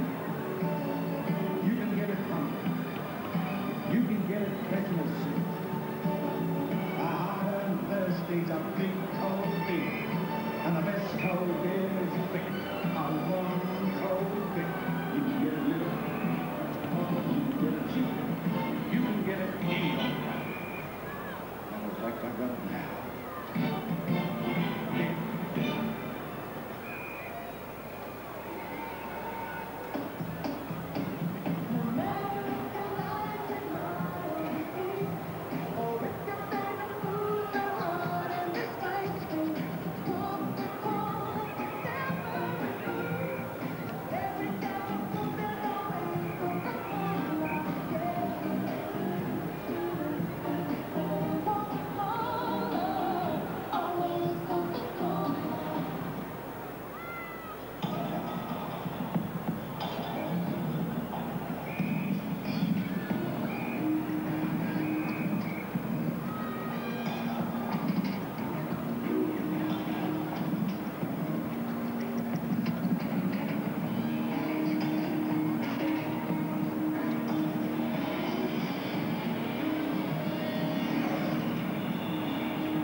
PlayStation Platinum game is a worldwide bestseller.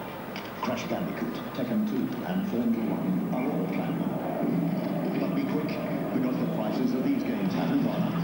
They've come down to as low as $39.95. It's the most exciting thing to happen in the world of gaming. So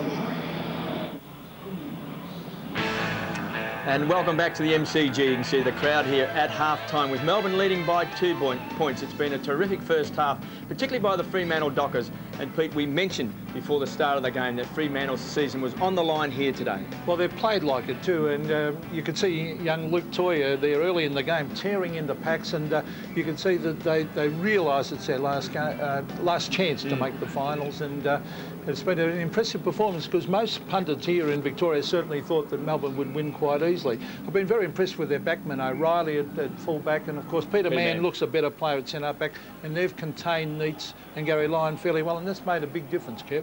Yes, young Robinson also a bit of a danger player for the Dockers on the forward line, kicked 2 goals against Tingay, also played very, very well. Let's have a look at a goal from Tingay. Robinson kicked a couple of goals on Chisholm, but this is Tingay, who's back in his very best form, runs through the centre square there, hits 50 and kicks another great goal there for Melbourne. And Tingay's such an important player for Melbourne. He was wanted by the Fremantle Dockers a couple of years back. He's had a couple of serious injuries. He fell through a plate glass window and had some major surgery done there, but he is certainly a magnificent player for Melbourne when he's made a big difference. And my favourite player's coming up here for the Dockers. I love him, Craig Callaghan. This was kicked by Kickett out in front of him. He waited for the bounce, but under enormous pressure, he had the composure on his left foot to put it through. But he does so much hard work as well, Kevin. Not only out in the open, he's an in the pack type player as well. Dirty Harry, and also I think Kickett plays much better across the half back line. I think he's a much more impressive player when he's coming out of defence. Spider Burton's been having a fantastic duel with Jeff White, and this is something we don't see very often. Spider Burton, the tackler, grabbing Woe Woden there. The free kick was paid to Spider. They allowed advantage to be paid. And we saw there where Clive Waterhouse ran into goal and kicked his second goal. And Clive Waterhouse has been a bouncy player on the forward line, along with James Clement, and he is an important player in this second half. And this is where the big test is going to be for Fremantle. We can see not much in terms of the kicks between these two sides. Melbourne slightly ahead as far as handballs are concerned, and marks pretty even as well. But it's going to be this second half to see whether or not Fremantle can keep up this pressure, because one thing about Melbourne we have learnt so far this season under Neil Danaher, they are a very dogged side. Well, they see the tackles there, 23-12 in favour of Fremantle. Well, that can sometimes mean you're second to the ball. Yes. We do realise that. But they have had a real go and a real dip, and I think Jared Neesham will be very proud of the fact that they've worked so hard. We've got a very close game here at the MCG. Melbourne lead by 2 points. We'll take a short break and we'll come back with more of the action. Give me the game I love. Yeah, give me the game I love. Give me the game I've been thinking of.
Well, you talk about desperation. That is just fantastic work by Gwen Jenkins. Now she's got a chance to convert, Robert. No doubt about that, Sandy. From about 45 metres, a difficult angle, and a stuttering approach, but she's done it very, very nicely. She's kicked her third, given the Tiger the chance. With an ANZ Hills of Good Car, you can score points with your favourite team.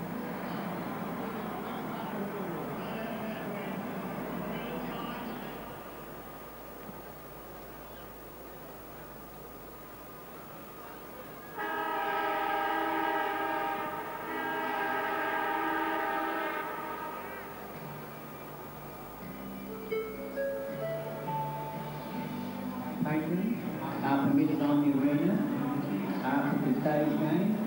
Please wait for the second siren. Thank you.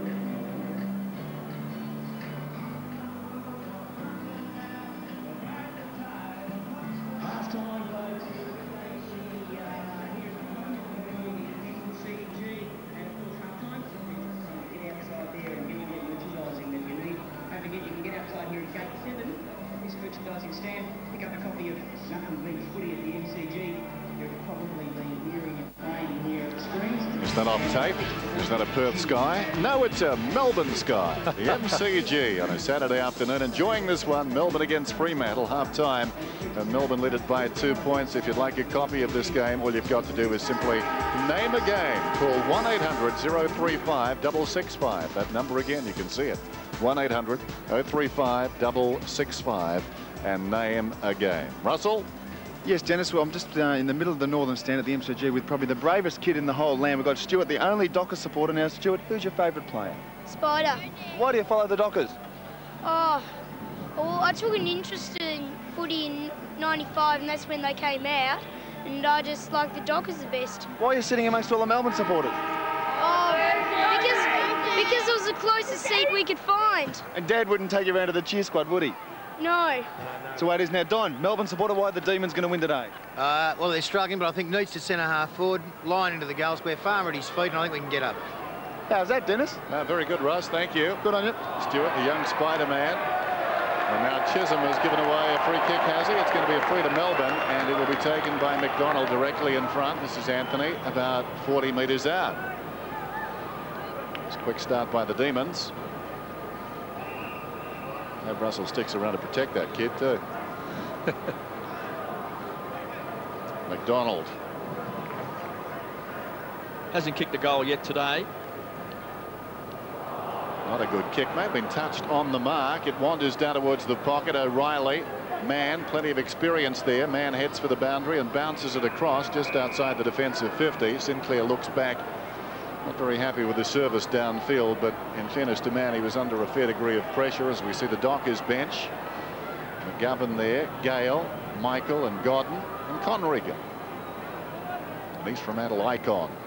Ball tossed in, Robertson across the body, good looking effort from there, bending it right back and Ryan.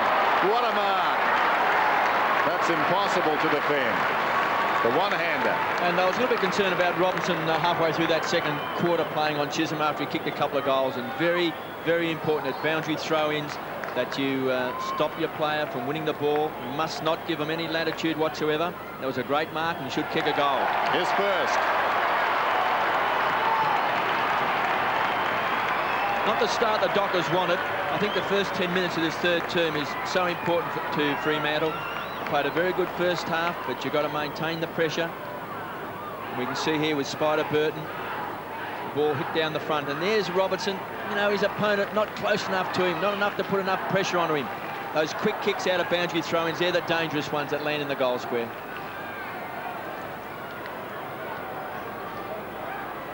Well, Gary Lyon finally getting away from O'Reilly. It's his first goal. And Burton and White. White went very early. Burton, oh, he got the boot into... Oh, goodness me. Surely not. Well, White's got the free kick. Burton is hurt. I just thought he held his ground. That's a good mark to Peter Mann. Well, I don't know about some ruck free kicks are always a well, that's amazing. With the line across the centre, the only way you can get a Shepherd is off a bad bounce, isn't it? That's all. I mean, surely that's not a free kick against him. Parker brings it off. Good mark to Waterhouse. Callahan, no, it wasn't. It was Toya. Durkay's got to do more. Norris has grabbed when he didn't have it. Durkay again. There's Farmer trying to get a quick kick. Norris, he goes to ground. Tries to get in a hand pass, and the umpire will come in and bounce. Yes, we saw the handball was a poor one. Didn't really hit a target. Missed its mark. There's Sean Smith and Cockatoo Collins and Woe Woden sitting on the interchange bench. And that's Gary Hardman, one of the all-time greats of Melbourne. Also alongside those three players there. But you've got to hit your target, otherwise you put the player on a lot of pressure. He has to go back And that's when you give the opposition a chance. Burton and Norris combined to get the ball to Durkay. Back to Burton, who hand passes inside the 50. Wills in front, coming through strongly. Viney to Tingay. Well played. Great to see him back. Kicks out wide to Stephen Tingay. Mark is taken by McDonald, who breaks away. He waited for Bond to overcommit. Now he cuts back towards the middle, goes with the left boot, just popping it up inside the 50, reaching over the top line, has taken the mark. That came off Norris. Well, Norris is arguing that case strongly. I'd like to see that again. I thought Norris got his hands on the ball as well, Peter. Definitely got first touch, I'd say. Have a look at this. Man in front. Well, what do you think? Let's have another close look at it. Oh. I'd say he did. Pretty close to a mark, I reckon. Got his hands in between Norris's hands, didn't he? Yep. Always a difficult one, though, isn't it? Not clear cut. Lyon leans back meantime. That is his second goal. Ominous signs for the Dockers. Well, the gauntlet has well and truly been thrown down now, with Melbourne kicking those quick goals, 2 quick goals, and now the pressure is back on the Dockers. And McDonald, who is a ball carrier, and it was a most unusual mistake by Chris Bond, not retarding him once he took that mark, because Chris Bond's very good at that. And let's have a look at this mark now. I think the umpire 100% correct there, Peter. Got his hands on it first. Well, a big challenge now for the Dockers. They trail by 14 points, and Melbourne have come out firing in the start of this third term. Big punch away was by Spider Burton. Viney, gee, works hard. Callahan dives in. No, it wasn't. It was Toya. Look at Viney charging his way through the back and creates space, allows Steve Phoebe to bring it in towards the half-forward line. It's a loose ball. Farmer and Chisholm. Scott Chisholm waits. Farmer again. Chisholm, he's got some support. Farmer still battling hard on the ground, and the umpire will come in and bounce. Bond is like a little tiger after him. It's about 30 metres out from the Melbourne goal. So a crunch time coming now for the Dockers. Their season's on the line as far as finals football is concerned. Punched away by Neitz. Melbourne through Anthony McDonald. Quick hand pass. Bond went to kick it off the ground. Toya crashes his way through, breaks away and heads for the safety of the boundary line. It'll be hoping it bounces out, and it does. Real teaser there for Stephen Phoebe. So suddenly Melbourne slipped away. They're out by 14 points. Wide-eyed. Enjoying it suddenly, that youngster.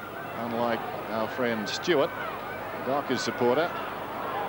It's all Melbourne at the moment. They're playing it pretty hard. Viney and McDonald, who's been inspirational, could have been taken high. Leoncelli kicks it inside the 50. Lyon worked out of it that time by O'Reilly. Brilliantly done. Farmer to Lyon. How will it bounce? The wrong side of the post for Melbourne. 2 goals, 3 to Gary Lyon. And, looking very dangerous, yes, isn't he? He is now looking very dangerous. But the ball is, for this quarter, we've played nearly 7 minutes, has been on Melbourne's forward line, so the defence now under a lot of pressure. It's not as if O'Reilly hasn't been there. He's been virtually in his socks.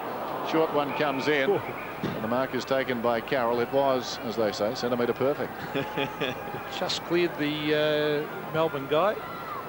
There goes the kick from Carroll through midfield. 3 Melbourne players up. Ingerson played pretty well, took a strong mark. Seacamp away to Leoncelli inside the centre square. Leoncelli kicks it out wide, and Lyon gets on the end of it this time, about 5 metres clear of O'Reilly. Lyon spots a man towards the middle. Untidy kick. It bounces to White, and White sprays it out of bounds on the full. Oh, terrible kick. Yeah, wasted opportunity that time by Jeff White, but just the fact Melbourne is getting the ball quickly into their forward line. When Ingerson took the mark back here across the half-back line, too many Docker players just standing as spectators. Melbourne are going to play on very quickly. They're going to look for the player, so the Fremantle players have got to make certain that they're not spectators. It's Luke Toya out towards the half-back area. Jess Sinclair goes to Graham. Parker's very quick. Now here's Scotty Chisholm, and gives it off to O'Reilly. Oh, he's in deep trouble. Oh, he just gets his hand pass in. Toya back to Chisholm, who loves to run. Here he goes. In towards half forward, a one-on-one contest. Tingay at the back, Callaghan at the front. Two good desperados there. It comes out of the pack. Taken by Uze. That was given by Seacamp. Here's James McDonald out on centre wing. He can chip it over here to Leoncelli. Oh, he tries to beat the man. They've lost it. Here's Durkay. They've got the loose man going here. Out here is Marr. Marr's way out at half forward. He's got to move it quickly. He's a left footer. He drives it to the half forward line. Waterhouse couldn't hang on to it. Strong tackle on Uze. The players go in hard after it. This is good play by Clement. Can't get his boot to it. And Melbourne will repulse it through Viney as he gets it to Steve Phoebe. Hand pass comes across to Uze. It prods it out towards the boundary and runs it across. Just a quick one, Dennis. Jared Neesham forced to reshuffle his back line with Stephen O'Reilly coming off the ground. So I think it's Carroll. Can't really see it, and you might be able to help me on Gary Lyon in the goal spread. So they've moved their back line around to try and counter his dominance. I think it is back there in the shadows. That was Rigoni actually who booted the ball out. Spills wide of the pack. Phoebe has it. And Stephen up towards the wing goes the kick.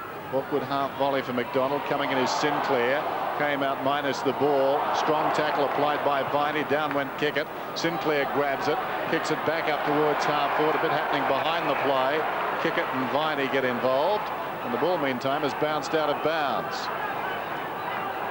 And most importantly, Melbourne lead by 15 points.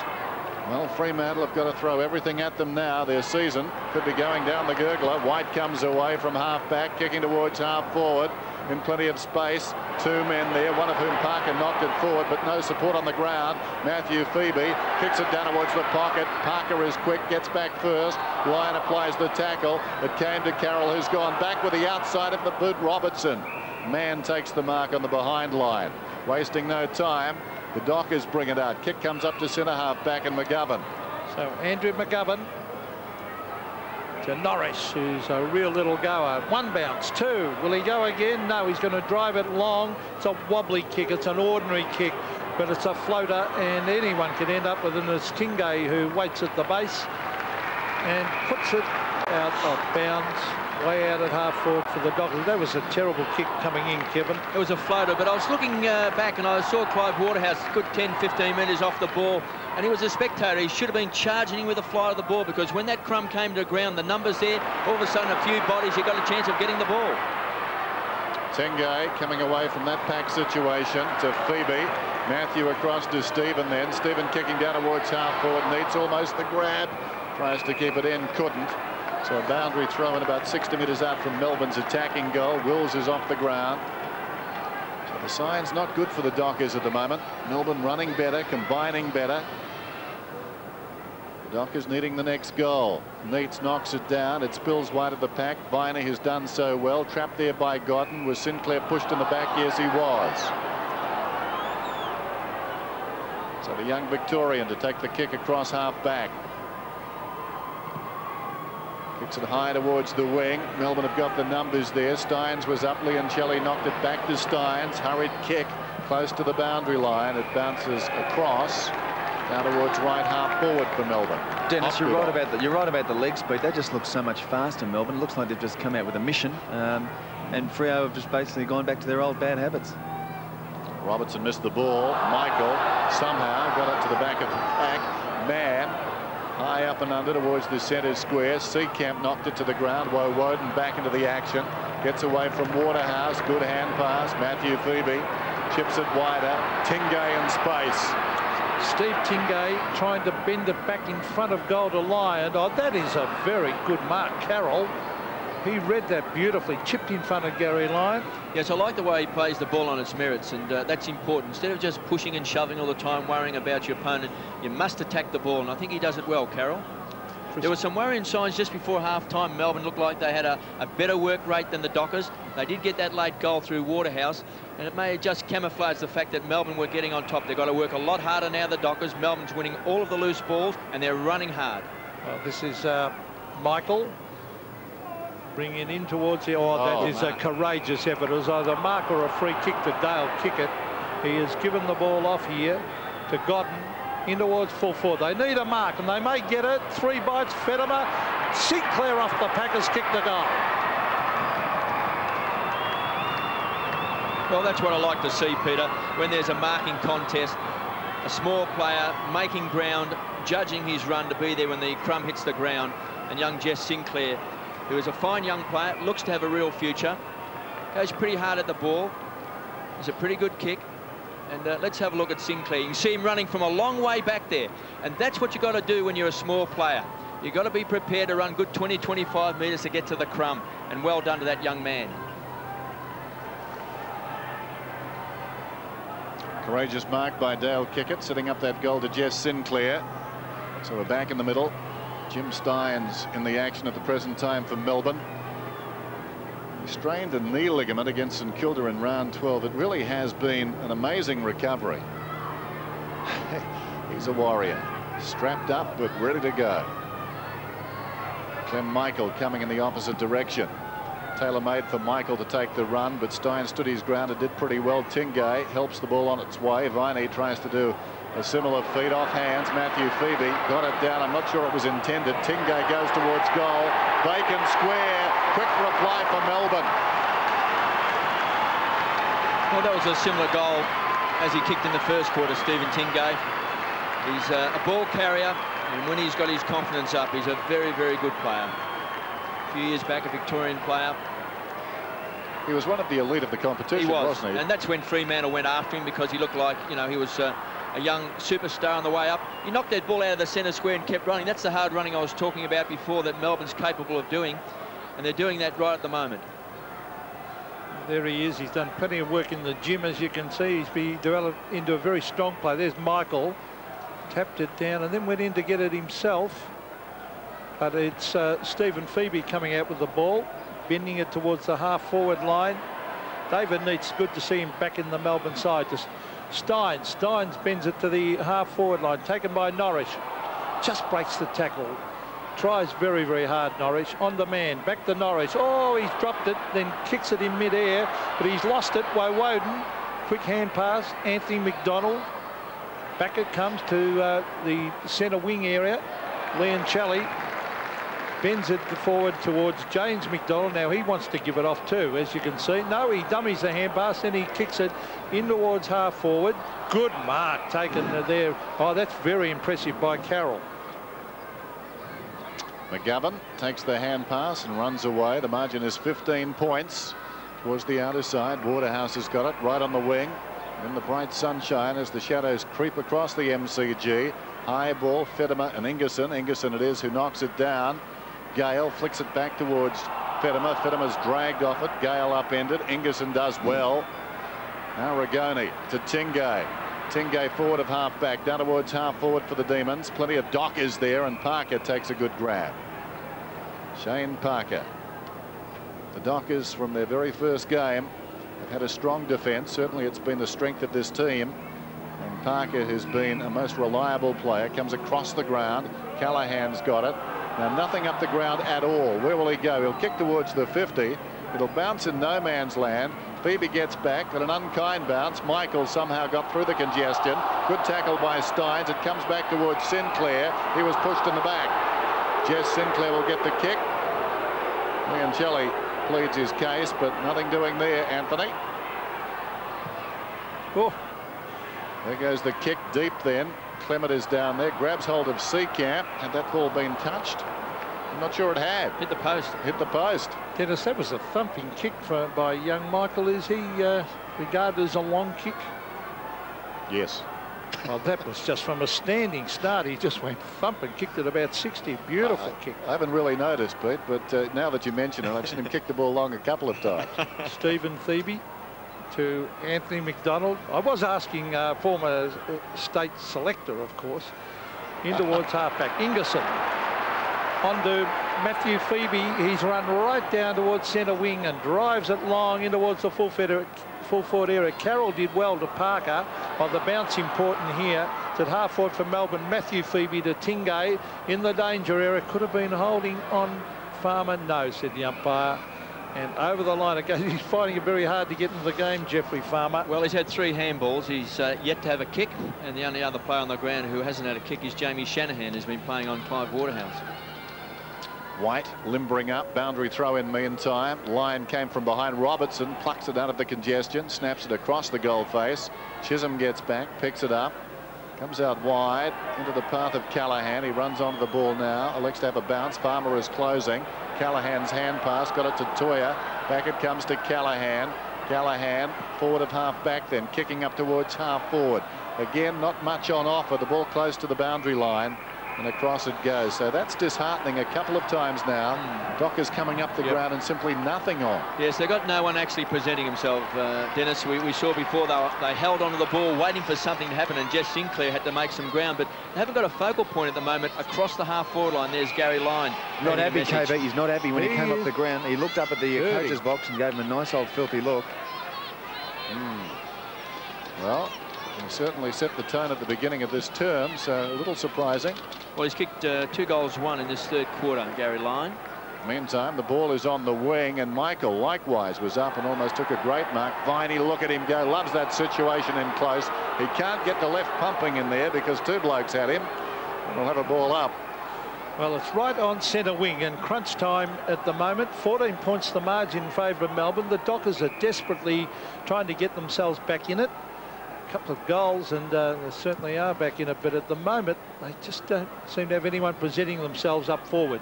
Jess Sinclair bending it towards half forward.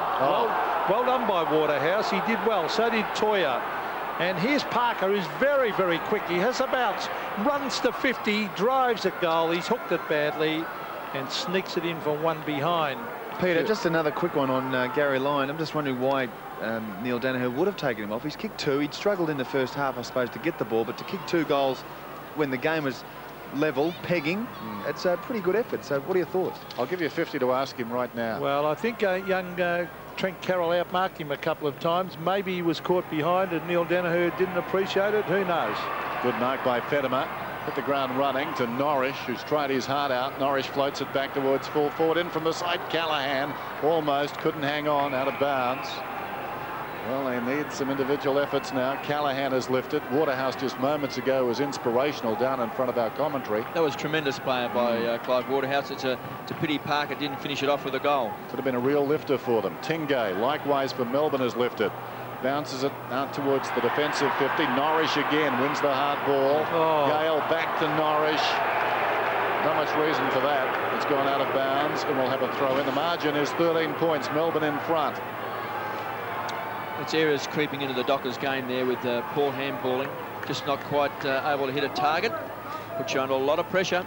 And their last couple of minutes hasn't been too bad. As we see, Tingo just took his eyes off it. Received from Matthew Phoebe. Little chip kick. He didn't have anyone to give it to. They need this man really firing. Wills, that'll be holding the ball. Just tried to finesse a little bit too much. Is that 50? Should be. I don't think he's going to pay it. The umpire. No, he's not. Todd Viney, who's been working particularly hard in the clinches. Wills was very lucky there.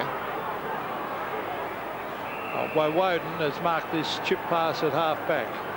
With no one inside 50 for the Dockers or Melbourne. So now Phoebe's gone back there. Stephen Phoebe, he's on his own down there. As Melbourne go to the half-forward line. Big leap by Jeff White. Cadbury Mark of the Year contender, that one. He's taken a few this season. Well, he's getting a warning. It's a brilliant mark. He's getting a warning because he shoved, after he took the mark, he shoved Peter Mann's head into the ground. And they were former teammates. Now here's Jeff White driving it in towards full forward. A mark important. That's a good mark to Shane Parker. Now they might be able to create the loose man here. Racing after it is Dale Kickett. Now he goes back inside. Always kicked it high. It's a floater. Finds Waterhouse. This is where they have trouble from here on in. They have to have something happening for them. Toya ran into his own teammate. Now they need someone leading for them. Oh, that's just not good football. In fact, it's dreadful football when you're coming down the ground, Kevin, with control of the ball. Surely you can have a man leading to a space. Well, the forward line is completely broken down in this quarter. That's a great mark there by Jeff White. It's a classical mark. But all of a sudden across that half-forward line, nothing much is happening. Here's a chance for Gale. Gale bounces it through. Great work by Fetimer.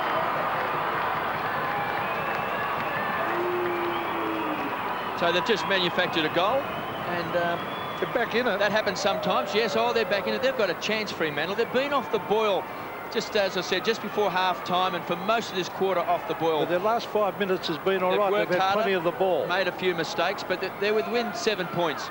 So that's heartening. I'm certain that they can play a lot better than what they've been playing in this quarter.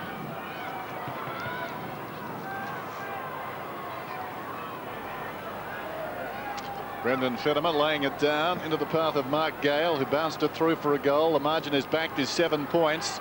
Fremantle playing for their season, and they have lifted in the last few moments. Stynes, though, has got other ideas. To Matthew Phoebe. Wayward kick to the pocket. Neitz, the juggled mark. Hard against the boundary line, David Neitz. Back after a broken left ankle. Of course, he had his jaw broken against the Dockers last season, round 7 at the Wacker, in a collision with Craig Callaghan. You should run out and have a snap here, Kevin, wouldn't you? Well, he's got plenty of room to open up the goal front here. You can see Toya standing off, but he's a fair way away from David Neitz. So one would suspect that he'll gain a few yards here. Important kick, this one, in the context of the season for both these clubs. Neitz steers it through. Goal to Melbourne.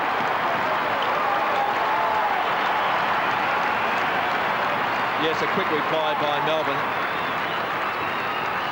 And that will certainly hurt Fremantle when I got within 7 points. But out of that centre square where Melbourne have been pretty good today. And we can see there Viney was in there along with Jimmy Stynes, so a couple of the veterans combining, and then a big kick under pressure. That's what's important in the game. Don't try and manufacture anything, Pete. Kick the ball long down towards the goal square. Bloke comes out, takes a mark, kicks a goal.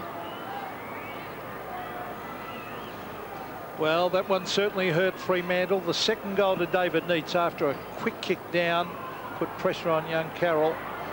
Here's Callaghan. Brings it in towards full forward. The bounce very important here. The Dockers need a quick goal. They've got a chance here. Clement on the right foot. Kicks might have just missed. Let's look at the reaction. He might have kicked this. Yes. A great goal to Clement, and again Fremantle fight back, and they're hanging in there. Well, a quick reply, and that's good to see, isn't it, really? Because James Clement has booted a couple of goals now. He was a very good player in the first half, along with Waterhouse. They had a bit of pace on the forward line, and the ball was coming in quickly. And this is a pretty good snap under pressure, late in the quarter.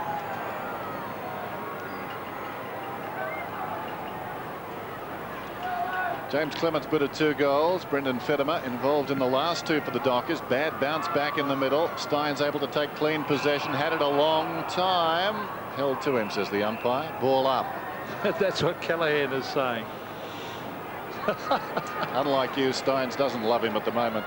Oh, he's certainly one of my favourites. Look at the size of him next to Stynes. He looks like a feisty customer, isn't he? It's terrific. One down by Carroll. Up the ground. Tingay. Left there it he behind. is. Where else but at the base of the pack? Craig Callaghan. Ball up. And a couple of players just having a bit to do with Callaghan. He's pretty fired up. He's getting his head buried in the ground there. Players gathered around, but nothing much happening. Well, that would be a main event in most stadiums around the world, would it not? Craig Callaghan and Todd Viney. I think they'd go 36 rounds, wouldn't they? I think so. And no one would get knocked out, that's for sure. Bit of a weight difference, Den. Yeah, maybe Viney. Flying middleweight. Tail of the tape. Give us that at 3/4 time. Up goes Fettimer, knocks it down. Tingay got the ball away. Phoebe could have been pushed in the back. Look at Viney work in there again. He loves that situation, Todd Viney. Just move them all about 10 metres in the opposite direction. The Dockers try and work it towards their half-forward line. Gale, I think, is at the base of that. We'll have a ball up. Gee, if the Dockers could, there's Gary Lyon, if the Dockers could pinch one here, Dennis, just before 3/4 time, it'd make an enormous difference. Well, Peter, we're inside the last minute. Well, I don't think Gary's going to be happy about coming back here either. And that's Gary Hardman there, of course, the former Melbourne champion with him. But they've got a chance with it being just outside of 50. Trying to force it through was Toya. Went to ground, held too long in the tackle. So the Dockers will get it with 30 seconds to go in the term. Can they conjure a late goal? They trail by 7 points. Well, Luke Toya has got 28 seconds to get it down there. Well, they've certainly got time. Oh, he's thinking about going short. I'd be belting it down the square, putting some pressure on. Now he's kicking it wide. Waterhouse has got the... Oh, he waited. He's got it. He's quick. He's bending it back in front of goal. They need a mark here. The Dockers. The pack flies. It's thumped the ground. The Melbourne players swoop. Well done by Stephen Tingay to Phoebe's. This is Stephen Phoebe. Time will run out, but it's going to be a terrific last quarter. Kevin Bartlett, because at three-quarter time, it was a pretty even match at the moment. Well, it's a 7-point ball game. Young Luke Toyer then made a mistake, in my opinion. He should have kicked the ball to the goal square. You know, you can look at the time clock, it's 28-24, so he would have realised, and players do know the situation as far as the time clock is concerned. You kick it to the goal square, that's the danger spot to put it. Kicking it ball out wide there, I think, was a wasted opportunity. All set for a great last quarter. Fremantle, their season on the line with this last quarter coming up.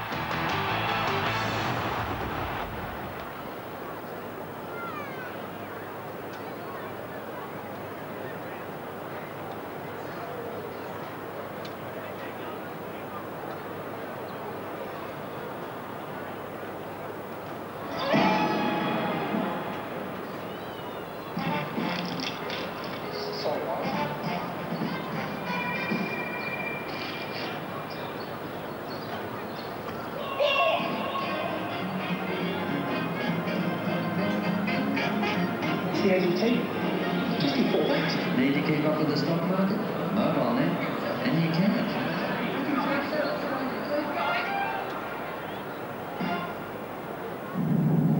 Mitsubishi Triton comes with a 2.8-litre naturally aspirated diesel engine, making it more powerful than the Courier, Mazda B-Series and new lines.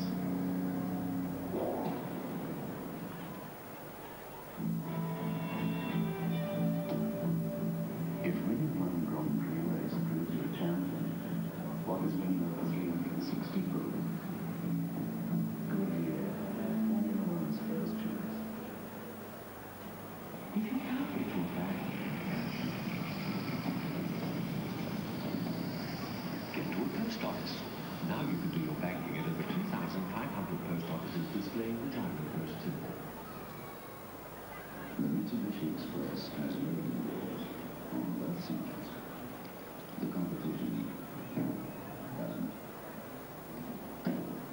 The Mitsubishi Express will be man's best friend. Oh yes, Mr. Weston, Frank here. With that being ordered, I was just wondering, where exactly is your house? Up the driveway about 2 hours north. Right. And you want the fence all the way around? Need to call from more places outdoors? Mobile net, and you can. That's nice. You got anything on the next few days?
Three-quarter time, folks. I'm out here at Gate 6, merchandising stand just outside Gate 6. Don't forget to grab yourself a copy of Nothing Beats Footy at the MCG on your way out tonight for only 12 bucks.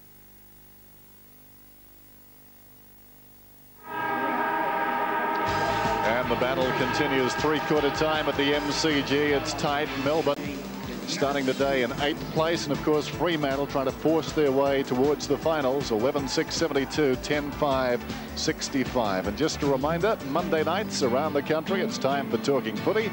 And our special guest this week is the Collingwood champion, Nathan Buckley. Check the time in your location. Talking Footy, Monday nights. 7 Sports hope you're enjoying this match in the 1998 Coca-Cola AFL Premiership season. And news from Cardinia Park. Darryl Wakelin of St Kilda is on report in the match between Geelong and St Kilda. Now we've got some scores coming up. Some stations taking a replay. So if you don't want to know the score, look away now. Peter McKenna does.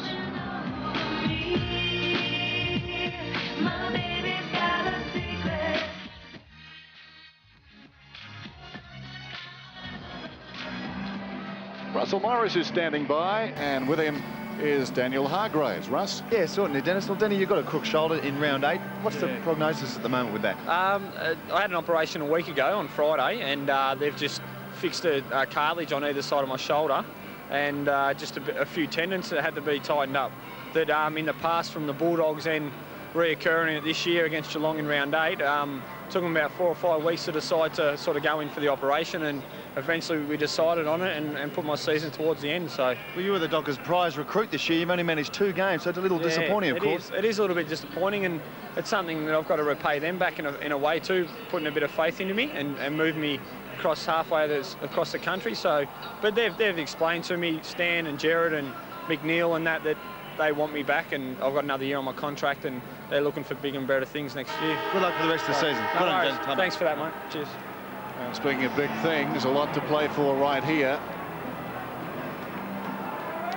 Either side of the centre circle with the margin 7 points. So Burton back on the ground. Clem Michael got more playing time in the 3rd quarter. Obviously buying time for Spider to come back reinvigorated. And Michael did some good things as well. So the start of the final quarter. The Dockers can't afford to lose this one. White goes up and fists it out towards the wing. Norwich has been so good, runs onto this ball, slips it away. Parker, little fumble. Norwich quick hands, did nicely. It comes to McGovern. McGovern chips it out wide. Leoncelli arriving quickly, tracks it back towards the boundary line. Leoncelli under pressure, gets the kick off. It floats towards half forward, but Andrew McGovern's in the road for the Dockers. Squares it. Shane Parker has it now. Everything to play for. Fremantle season on the line. And they've shown great heart today. A lot of injuries against the strong-looking Melbourne side, and Melbourne being forced to play. Woden, Leoncelli's kick towards half forward.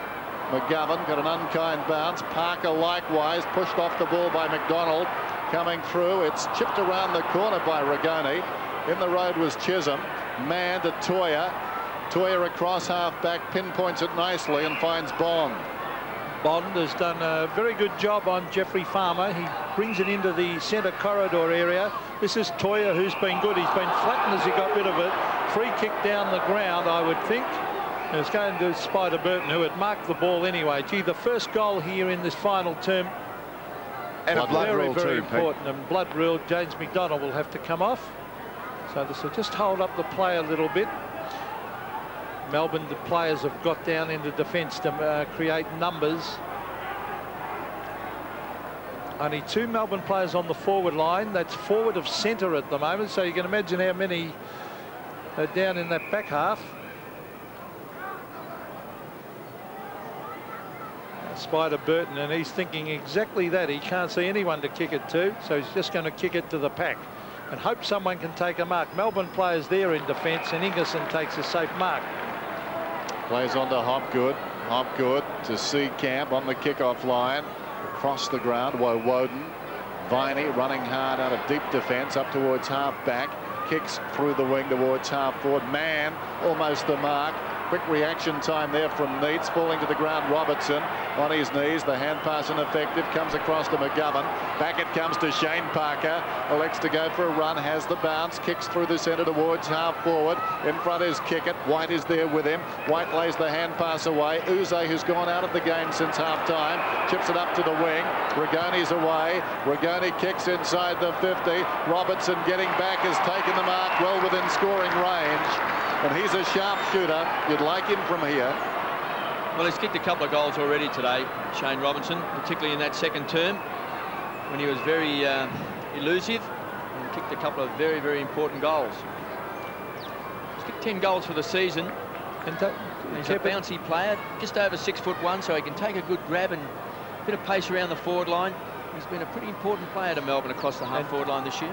Don't those thumping kickers hurt you? Like Rigoni then kicked that 70 metres. There goes the kick from Robertson, and you would have thought they would have bent back, but it didn't. It straightened and went the other way. Bit of that pad. It was a good attempt. He's on a pretty tight angle. 11-7, 10-5. Andrew Wills. 17 minutes remaining in the contest. Wills decides to kick it to himself, runs to the pocket and drives it up to midfield. Then White jumped early. Surely that was a free to Burton, not paid. Viney slips it away. Leoncelli comes back to Phoebe. Phoebe the bounce off the ball, a strong Shepherd. Meantime, Phoebe kicks inside the 50. Off hands, camped in front, Anthony McDonald. High up and under. They need the challenge needs there. Well played by Mann, got a fist on it. Rigoni knocked it down in the road. Callaghan slips it away to McGovern. McGovern broadens things and goes out towards left half back with a hand pass. Leading the race is Sinclair. Guy Rigoni is closing. Sinclair close to the boundary line. It trickles across. Well played by Rigoni. Boundary throw in. A bit happening at Cardinia Park. Another big report this time. I mentioned Wakelin.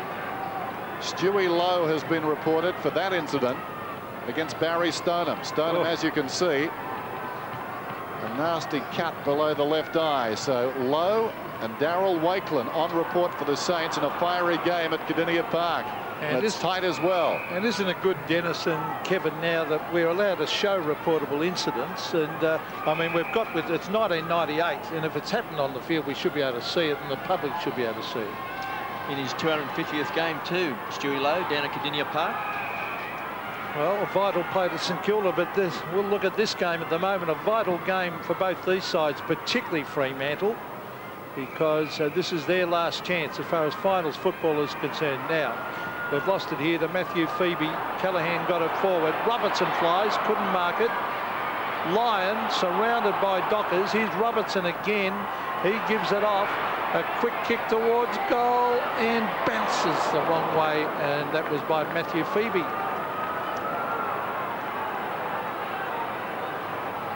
Clem Michael getting ready to come back on. I would imagine he'll replace, well, I was going to say Burton, but no, that's not the case. Spider stays. The ball is kicked in. Sinclair is the target, but Stephen Phoebe did brilliantly, coming back with a flight of it, then readjusting in midair, turning and finding the ball and taking the mark. A quarter of an hour to go. Neitz offers the lead. Phoebe ignores that, goes for distance. Penetrating kick towards full forward. Loose ball at the back. McGovern, unkind bounce. Out of midair by Lyon. He's got his third. Well, 3 goals to Gary Lyon. He kicked a couple of goals early in that third term, and then he was benched. We're not quite certain why. Carroll did take a couple of marks, but I doubt whether it was because he was beaten in a couple of contests. But back onto the ground, and a very good goal, a very important goal early in this last quarter. Just kicking the ball off the ground. McGovern there, just not able to keep his body over the top of the ball. And Gary Lyon kicking a most important goal.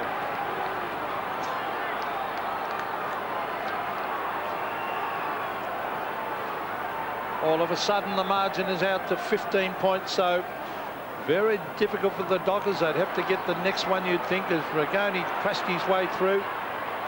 Viney, Hopgood. The Demons go forward again to the half-forward line. Kicked off the ground by Carroll and over.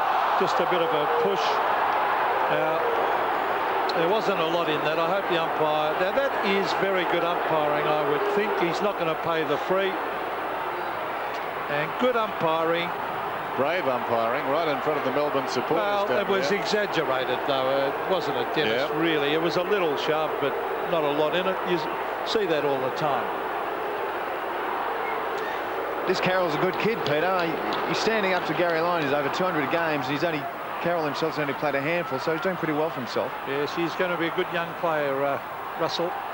There he is. He's caught, loses the ball. James McDonald, a quick kick, and has only proceeded to put the ball over and out in the full. He's having a real go down there, Trent Carroll. McGovern looking for someone to kick it to. Peter, you're talking about Gary Lyon being a surprise interchange. We've got another one on the bench. We've got Stephen Tingay. He had a pretty good third quarter, kicked a couple of goals sitting on the bench, so maybe that's just a precautionary thing from his point of view. He hasn't played a lot of footy. So Callaghan receives from Chisholm. Here's Bond. They need the next goal badly. Parker out here to Gale. Gale on the left. Down towards the full forward area. Oh, too easily done. This is where they're really struggling, Pete. Yep. They haven't got a key forward at the moment. And since half-time across that half-forward line, a lot of wasted opportunities for the Dockers. Ingelson's played well. He was the man who took the mark. Meantime, after Ruse and a teammate had combined to bring it out, tempers getting a little hot in midfield. Ball comes down to half-forward. McDonald takes the mark. McDonald would be about 55 metres out. You sense it slipping away from the Dockers in more ways than one. There goes the kick from McDonald across field. Committing to the pack was Chisholm. Taken high was Neitz, and he'll get the free kick, and that was unbelievable, that tackle. Well, he's kicked 2 goals, David Neitz. A goal in the first quarter and one in the third term. There's Peter Mann, the skipper. What was Peter Mann thinking there? That was a remarkable tackle in its way. So just to put the Demons in front by 21 points. It must be frustrating to Jared Neesham to get the ball down the forward line over the last few years and not have a key forward. I know they tried very hard to get Stewie Lowe. Couldn't quite entice him across, but that's one of their big problems. They get the ball down there, but they just can't make the most of their opportunities. And that is one of the most remarkable tackles that we've seen this year. I don't think anyone could argue with it, Kevin. Isn't it good to see Neitz back in this Melbourne side? He just tops them off.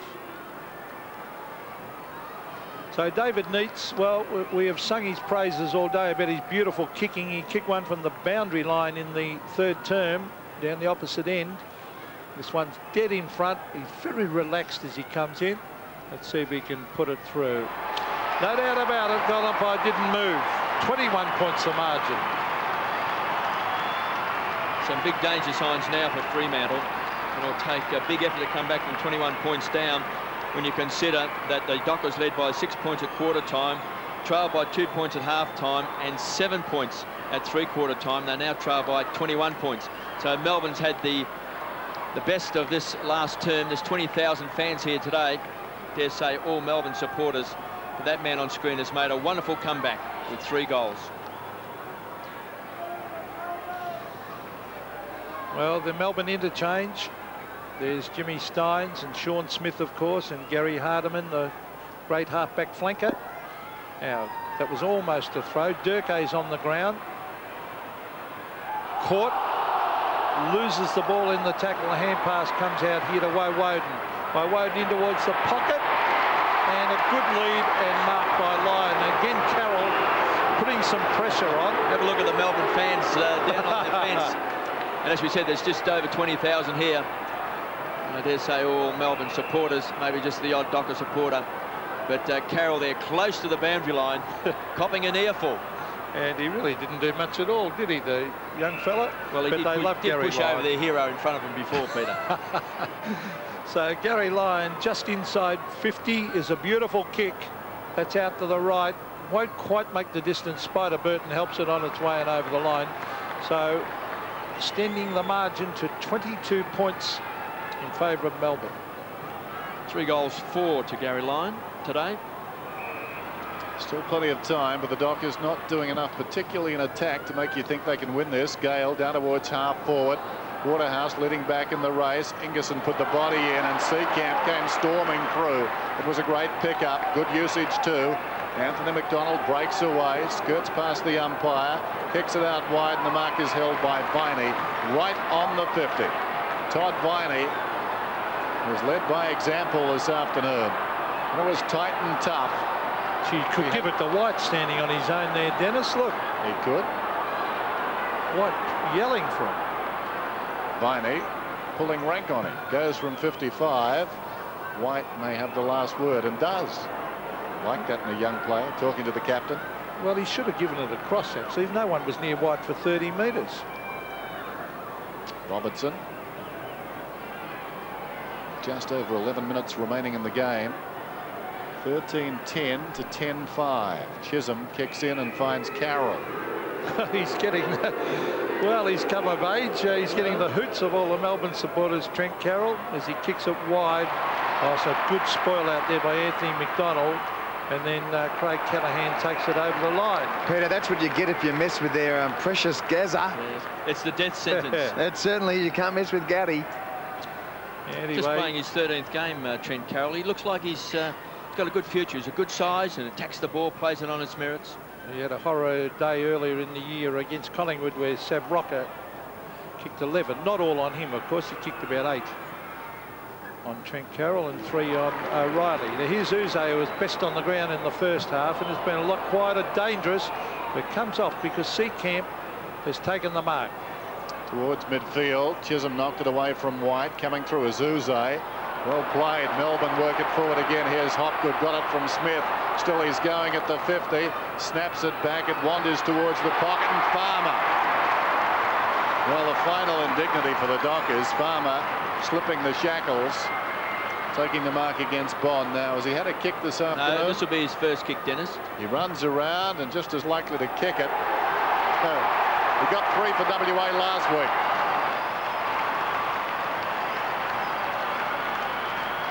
The signs have been there early in that third quarter that Melbourne's so persistent, and that's one of the attributes that has been so impressive this year with Melbourne. They're a very persistent side, a hard-running side, and it was just a matter of whether the Dockers could keep up the pressure in that first half when they matched Melbourne in all those departments. There was a couple of worrying signs in the third term, also just before half-time, and now they're in desperate trouble now in this final quarter.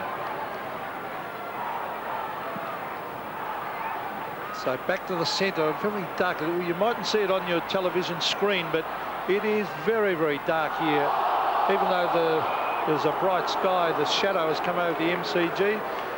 But Melbourne a couple of weeks ago, well, they pulled off one of the big wins of the last 5 years with their win over the West Coast over there at Subiaco. Fantastic win. There's Toya.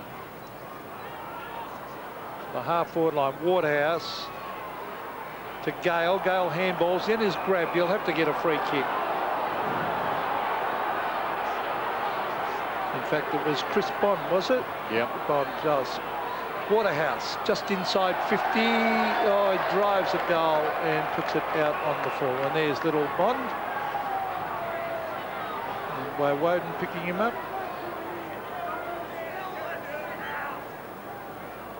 (94-65). Just over 9 minutes till full time.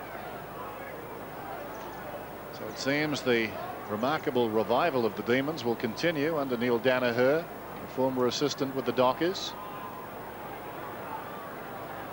I suppose some Docker fans, if their team is gone for the season, would wish Neil all the best. He was a popular figure down at Fremantle Oval, trying to come through as Phoebe, and the ball bounces across the line. Norrish, who's tried so hard, leading the chase after that one. And they're the players you feel sorry for today. Some of these players have really given a yelp as far as the Dockers are concerned, but some of their teammates haven't been able to go hard enough for long enough, and that's the problem for the Dockers. Michael, kick it, nicely done, in trouble, dragged down. Sinclair surrounded, Phoebe's got him. They tackle well, Melbourne, don't they, Kevin? Yes, and that's been one of their features this year as well, and they started the season very early under Neil Danaher. And we saw in the very first night game against the Western Bulldogs, when they really took it up to the Western Bulldogs and had that terrific win in the Ansett Cup, it was their tackling that night which set the standard for their season.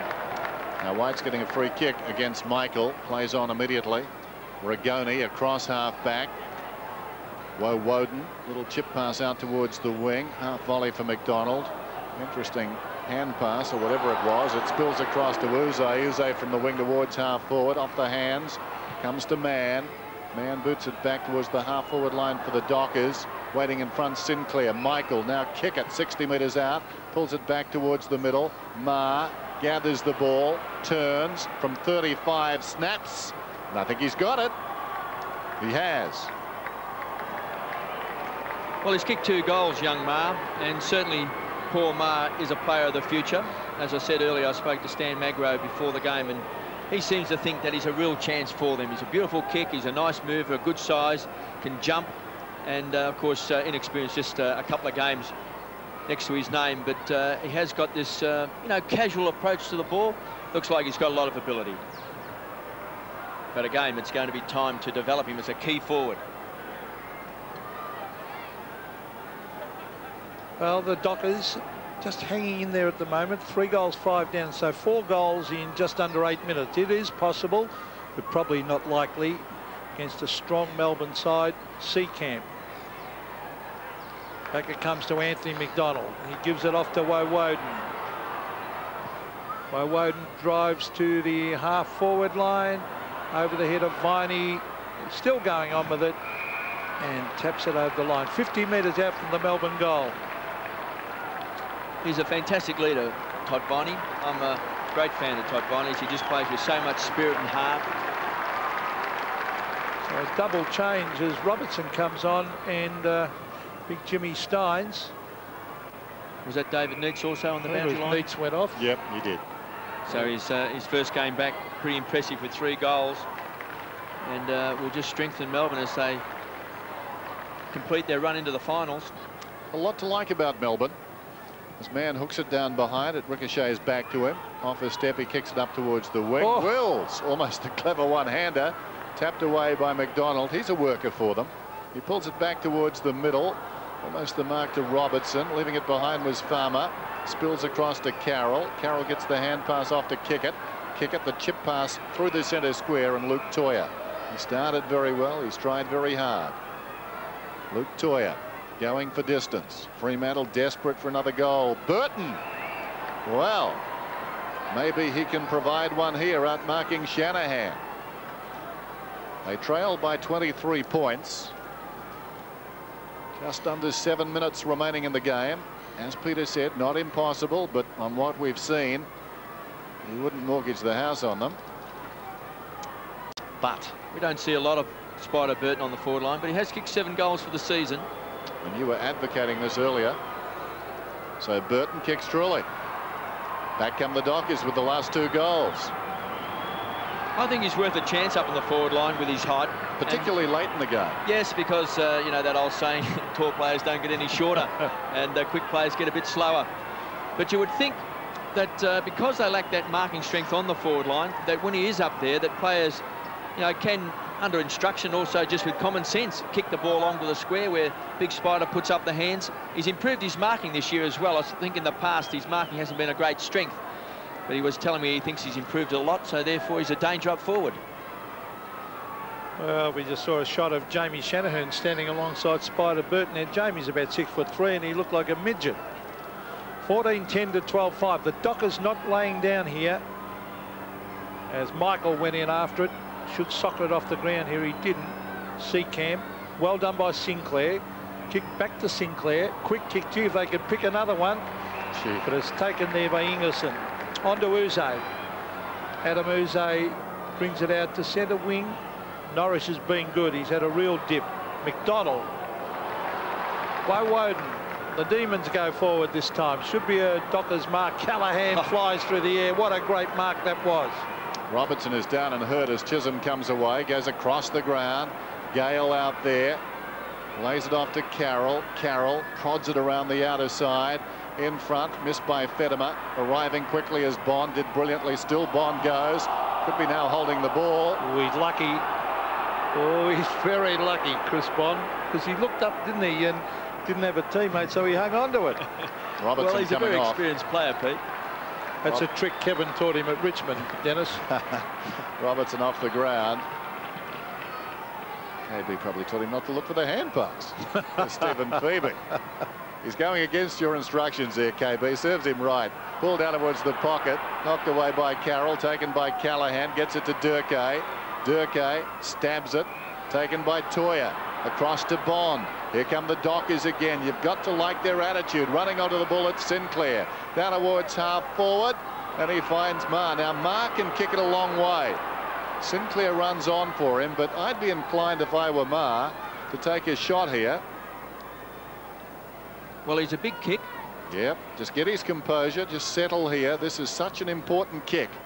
And even if it drops short in the goal square, there's always a chance you might kick a goal off the ground, get a free kick. There's a fair chance he'll make the distance. If he kicks a goal, the margin will be back to 11 points. It's a big kick. Thumping kick. It's a goal. Kick. Well, I knew about him. Well, What a very a impressive kick. player. He's booted 3 goals and 2 goals in this last term. He kicked a goal in the first quarter as well. And isn't this great to see by Fremantle? They're now within 11 points. It was only about 5 minutes ago that really they were out of this game. So this is the spirit. This might be one of those watershed games if Fremantle could get up, which could be the turning point in the club's history, because this is a big comeback so far. Still got a long way to go. We're 23.5 minutes into this final term, but they're on a roll. Well, there's Neesham. Jared Neesham looks big smile on the face then. What a great kick, though, by Paul Maher. It hit the fence on the full. He's kicked it 60 metres, a drop punt. Steins, Norris, held to him, and the umpire will bounce. That's good umpiring. So again will be the bounce, and this clearance will be very, very important. Well, they were down by 4, and we said it wasn't impossible. If they kick the next one hurriedly, they'll be right back in this game. Might be one of those they can steal. But the clock is running. There's the bounce. Michael goes up. At the top, Steins comes back to Steins, held by Sinclair, pushed out of it Phoebe. Coming through is Michael into the path of Gale. He breaks away. The Dockers attack yet again. It needs a contest.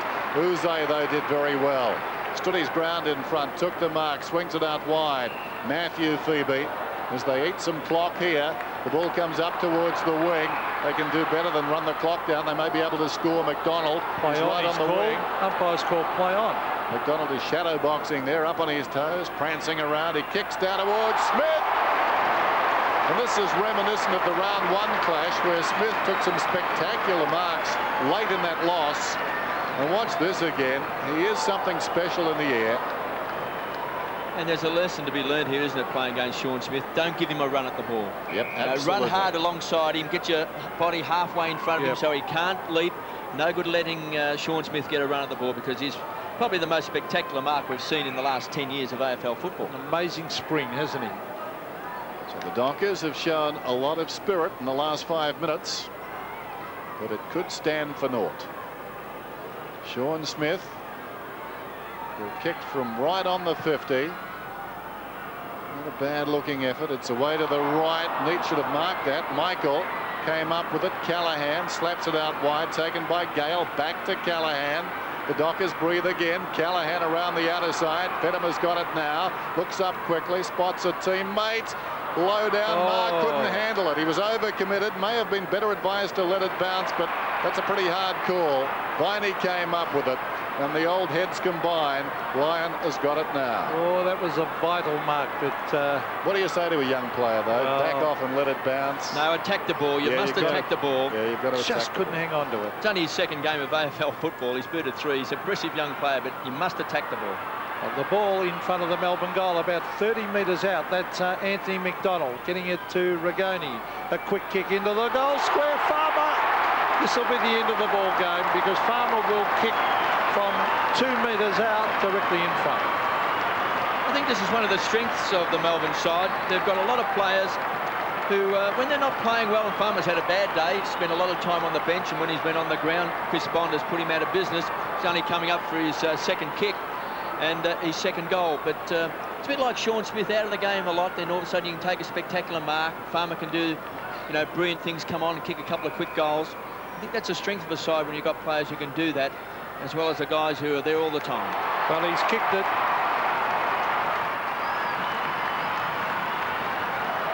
So Jeffrey Farmer kicks his second from 2 kicks for the game, and Melbourne are safe now when the Dockers had made a spirited comeback.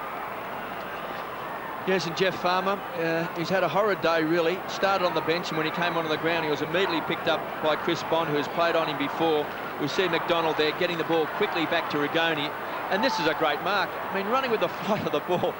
He's only jockey-sized, Jeff Farmer, and to take, a good grab like that, running, front on into the enemy, certainly takes a great deal of courage. Time remaining, just over a minute and a half. Melbourne now, it seems, with the game in their keeping. Woden tackled by Toya, taken to the ground.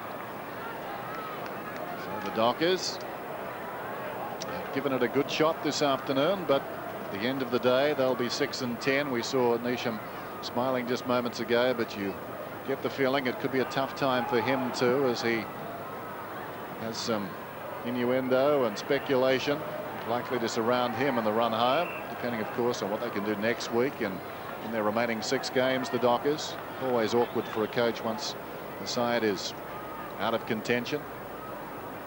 50 seconds to go. And the margin is 17 points. Bounce inside the centre square.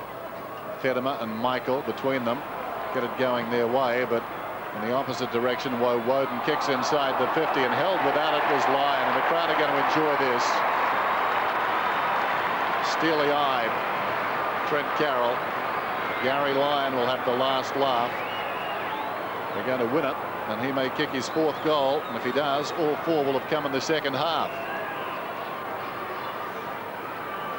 He's also kicked 4 behinds as well, Gary Lyon, and had a short stint on the bench as well in the 3rd term, which surprised us after kicking a couple of quick goals at the start of that quarter. And surprised him.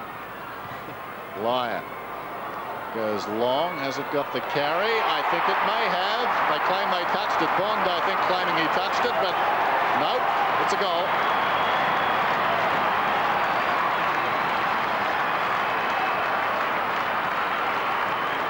Yes, we're not quite certain whether he put the phone down on the receiver gently or just sort of just let it slip out of the hand.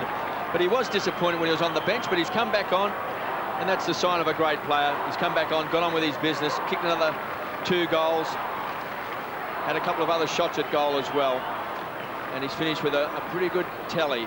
Good afternoon's work. 4 goals, 4 to Gary Lyon. So it's just about siren time. In fact, it will coincide with the ruckman getting hand of the ball, I would imagine. Michael, Victoria and Melbourne win. Good, fighting, gutsy win.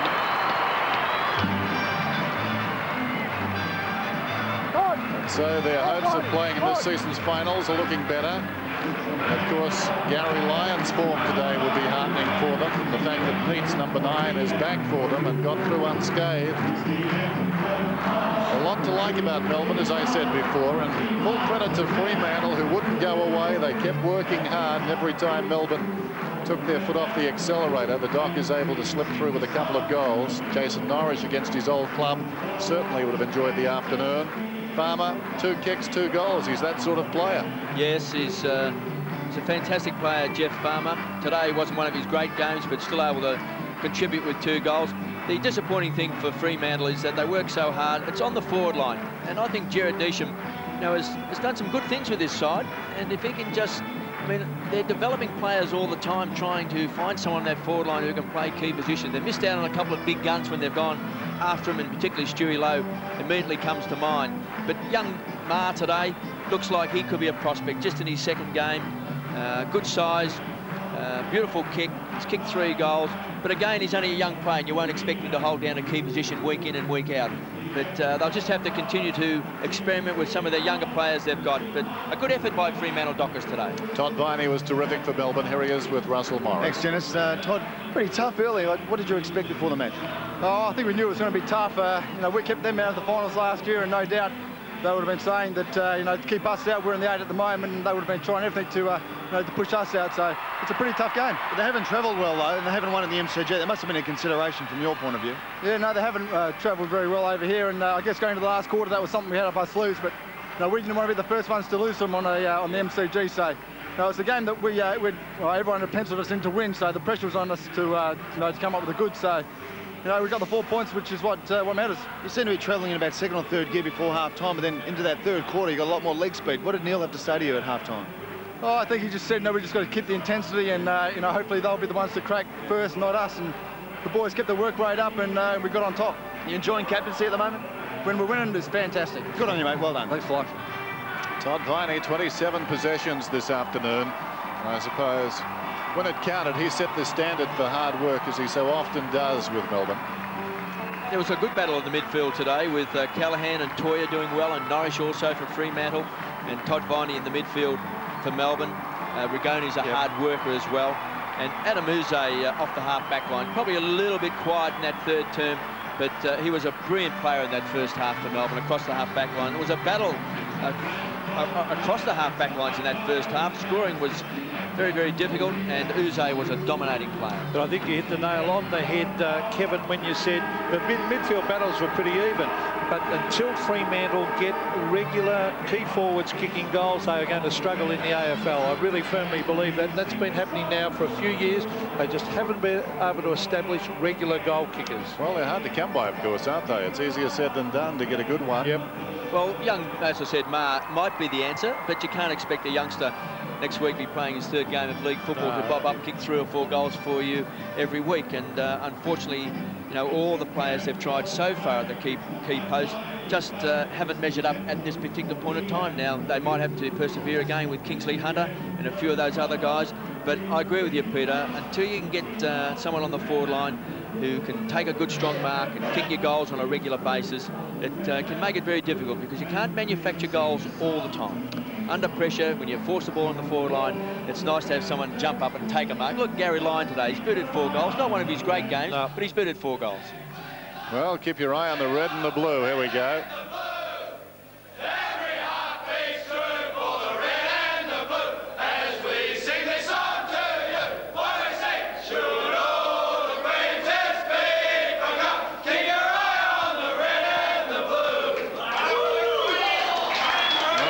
Probably had it marginally before West Perth. 16-10, that's the old club theme song, KB. That's the club you coach, Dennis? Yep, 16-10, 13-5. I don't know the words, though. We didn't sing it that often. 9-7 the record for Melbourne now. Back with more shortly.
Attention, would John Stumpf of Barwon Head, John Stumpf of Barwon Head, please make your way to the administration office, ground floor, Olympic stand.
And so the Dockers still haven't won here at the MCG. Melbourne, after a better start by Fremantle, Melbourne trailed by 6 points at quarter time, but then gradually worked their way on top. The margin 2 points at half time, 7 at three-quarter time, and finally running out winners by 23 points. Gary Lyon putted 4 goals for them. They all came in the second half. As we mentioned, he was taken off the ground. Wasn't delighted.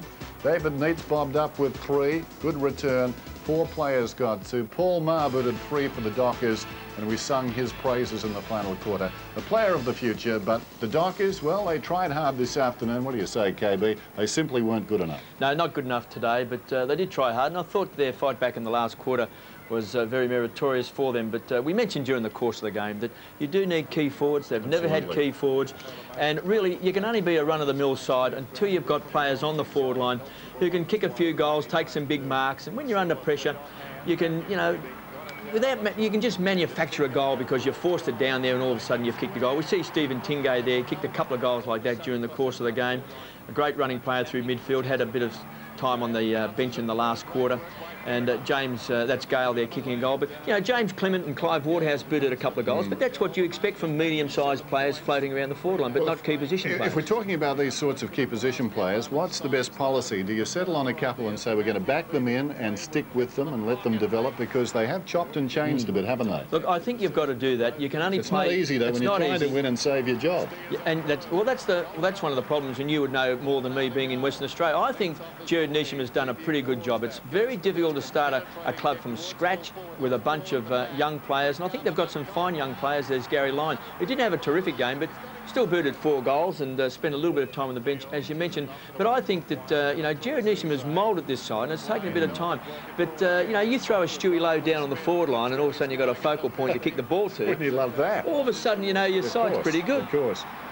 But again, talking about developing players, when Neesham came into the job, he's not thinking about 6 years down the track because he wants them to win virtually as soon as possible. It's an awkward line to walk, is it not? It is, because he's thinking about his job. He's under pressure because he thinks, well, you know, last week we had Kingsley Hunter for a couple of weeks and it hasn't worked, so now we'll try someone else. Now, this young boy, Paul Maher, has booted 3 goals. Now, next week he may not touch the ball because being a young player, you know, it may all go against him. But Melbourne's got Neitz down there. They've got Swartz to come back in the side, and Gary Lyon, and Jeff White. Must break Fremantle's heart to see him running around. And what about the Demons? A legitimate finalist? I think they are. I think Melbourne are. I mentioned during the course of the game that they've got players who, even when they're not playing well, they can bob up and do some nice things. Sean Smith can take a big grab. Jeff Farmer can have a shocking day, yet kick a couple of goals when he comes back onto the ground. Jeff White is an improving player. So important to him now at centre bounce, where he gets his hands on the ball first. I thought he had a terrific duel with Burton in the first half, but after half-time, I think Jeff White controlled that centre bounce, although I do think that Burton on the forward line is worth a chance. So finally, the Demons running out winners by 23 points. Let's check now around the league, beginning up at Cardinia Park, the clash between Geelong and St Kilda. Some of the highlights from the second half. Healy with that left foot, he straightens up and looks towards Everett at half forward, and he doesn't let him down. I think St Kilda just sense that Geelong have thrown everything at them and they're withstanding it at the moment. Burn, and rewarded with the State of Origin captaincy. So well deserved, and he's put that straight through the middle. Catches, he says. Hocking squeezes a handball on out towards Riccardi, flicks it back in to keep it alive. Stoner beautifully just rainbows it over. Here's another one for Riccardi. Put it there. That's his play. That's his goal. Do more of it, mate. Back to Sierakowski then. Kicks long out of the shadow of the stand into the sunshine. Heatley at the back. Goals for the Saints. A second quarter goal to Jason Trianides. Tosses it up towards the square. Big pack of players. Has a go off the ground. Thompson. Victoria last week gives it to Everett, who with Victoria kicked 7 last week. Picked up another one here for the Saints. Someone has got to spire up the Cats. Maybe it'll be Buddha. He bounces his way towards the 50. He's 48 metres out. He chips it into the forward line. The kick is good to Colbert. Down this way, this man is known as Spider. And he brings that back. Spinks, pushing, shoving. It's Colbert. Pushes from in front, down to Mansfield. Steadies over the ball, wants to get onto the left foot. Forward handball here. Kilpatrick will put it out of the ground. Replays are scheduled. If you don't want to know the score, look away now. My baby's got a secret. Meanwhile, at Optus Oval, it was the Western Bulldogs up against the Brisbane Lions. Here are some highlights. At centre-half forward, and the Bulldogs a chance to score here. Chris Grant, Ramiro, it bounces, it hasn't been touched, it'll be kicked through by Cook. Well, he's made a certainty of it, James Cook. It's a goal to the Bulldogs. Overrunning it there, the Brisbane player. West to swoop on it. West to go for goal. Cook can't take the mark. What about the gather of Grant? Oh, magnificent. Just terrific footy by Chris Grant. 25-metre hand pass. Dent. They run it out of defence beautifully. Rowan Smith, penetrating kick to half forward. Chris Grant doesn't let him down.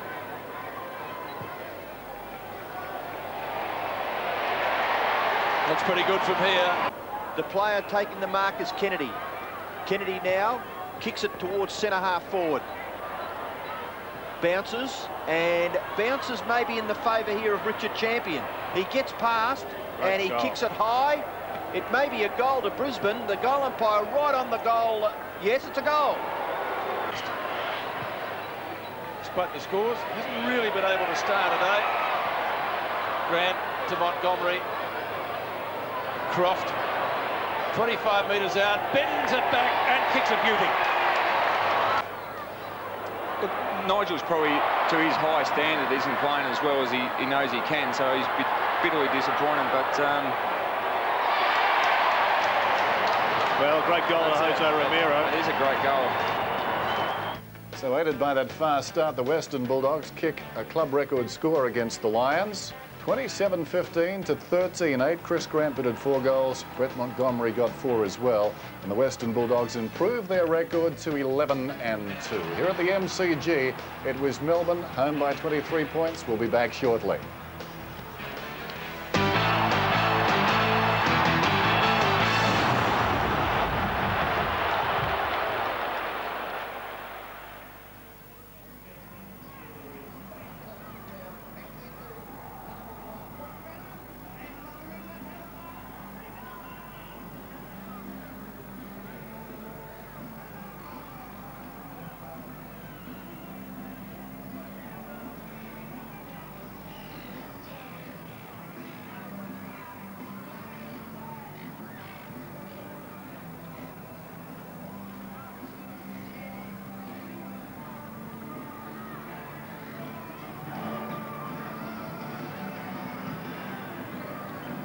Attention, would Wilma Vanderbilt of North Bayswater, Wilma Vanderbilt of North Bayswater, please make your way to the administration office, ground floor, Olympic stand.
We're back at the MCG where Melbourne have won by 23 points this afternoon. They've improved their record to 9-7, 16-10 to 13-5. Gary Lyon bitted 4 goals for the D's, and for Fremantle, Paul Maher got 3. Here's something Spider Burton needs. His own website, www.afl.com.au. The home of the AFL on the web. The 1998 AFL Premiership season brought to you by Telstra. Making life easier. Victoria Bitter for a hard-earned thirst. Cadbury Mark of the Year. McDonald's Double Quarter Pounder with cheese. And Mitsubishi Motors, the award-winning Magna. OK, right now let's go down to the Fremantle rooms, and I think Jared Neesham is with Russell Morris. Russ? He certainly is, Den. Jared, this is obviously one game, obviously very disappointed, but he really should have won this, maybe. Oh, no, I thought that it was a good contest, and it was probably the difference between us first time and them this time. You know, I thought they just had a few more legs at the end of the game and took their opportunities at the other end a bit better than we did. Was there instructions to the players to kick a lot longer in that first half to position and have a very open forward line at the same time? The first quarter was good, yeah. I mean, that was a very good setup for us and applied a great deal of pressure to the opposition, but it was hard to orchestrate that after that. And I thought that, you know, I thought their half-back line did pretty well. They took quite a few, you know, marks that is really the differences between winning and losing is your half-forwards have to be able to take those marks. And really, at the end of the day, our forward line's been our weakness, and I thought that we conceded too many contests in that area. Thanks, Jared. Look, we're just live. We've still got the press conference going anyway. Yeah, back to you, Dennis. See you later, Dennis. Still to come in round 16. Let's take a look at the games. No, we don't have time. It was Melbourne by 23 points. Good night. This has been a 7 Sports production.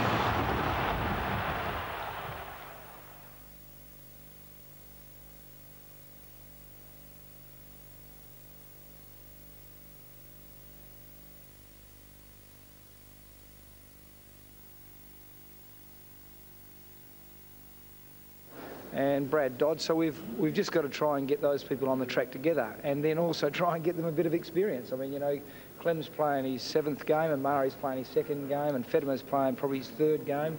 So it's a little bit difficult to have a high expectancy of these young people when that's how many games they've played. Trent Carroll's the same. He had a pretty good game against Gary Lyon. Trent was good, yeah.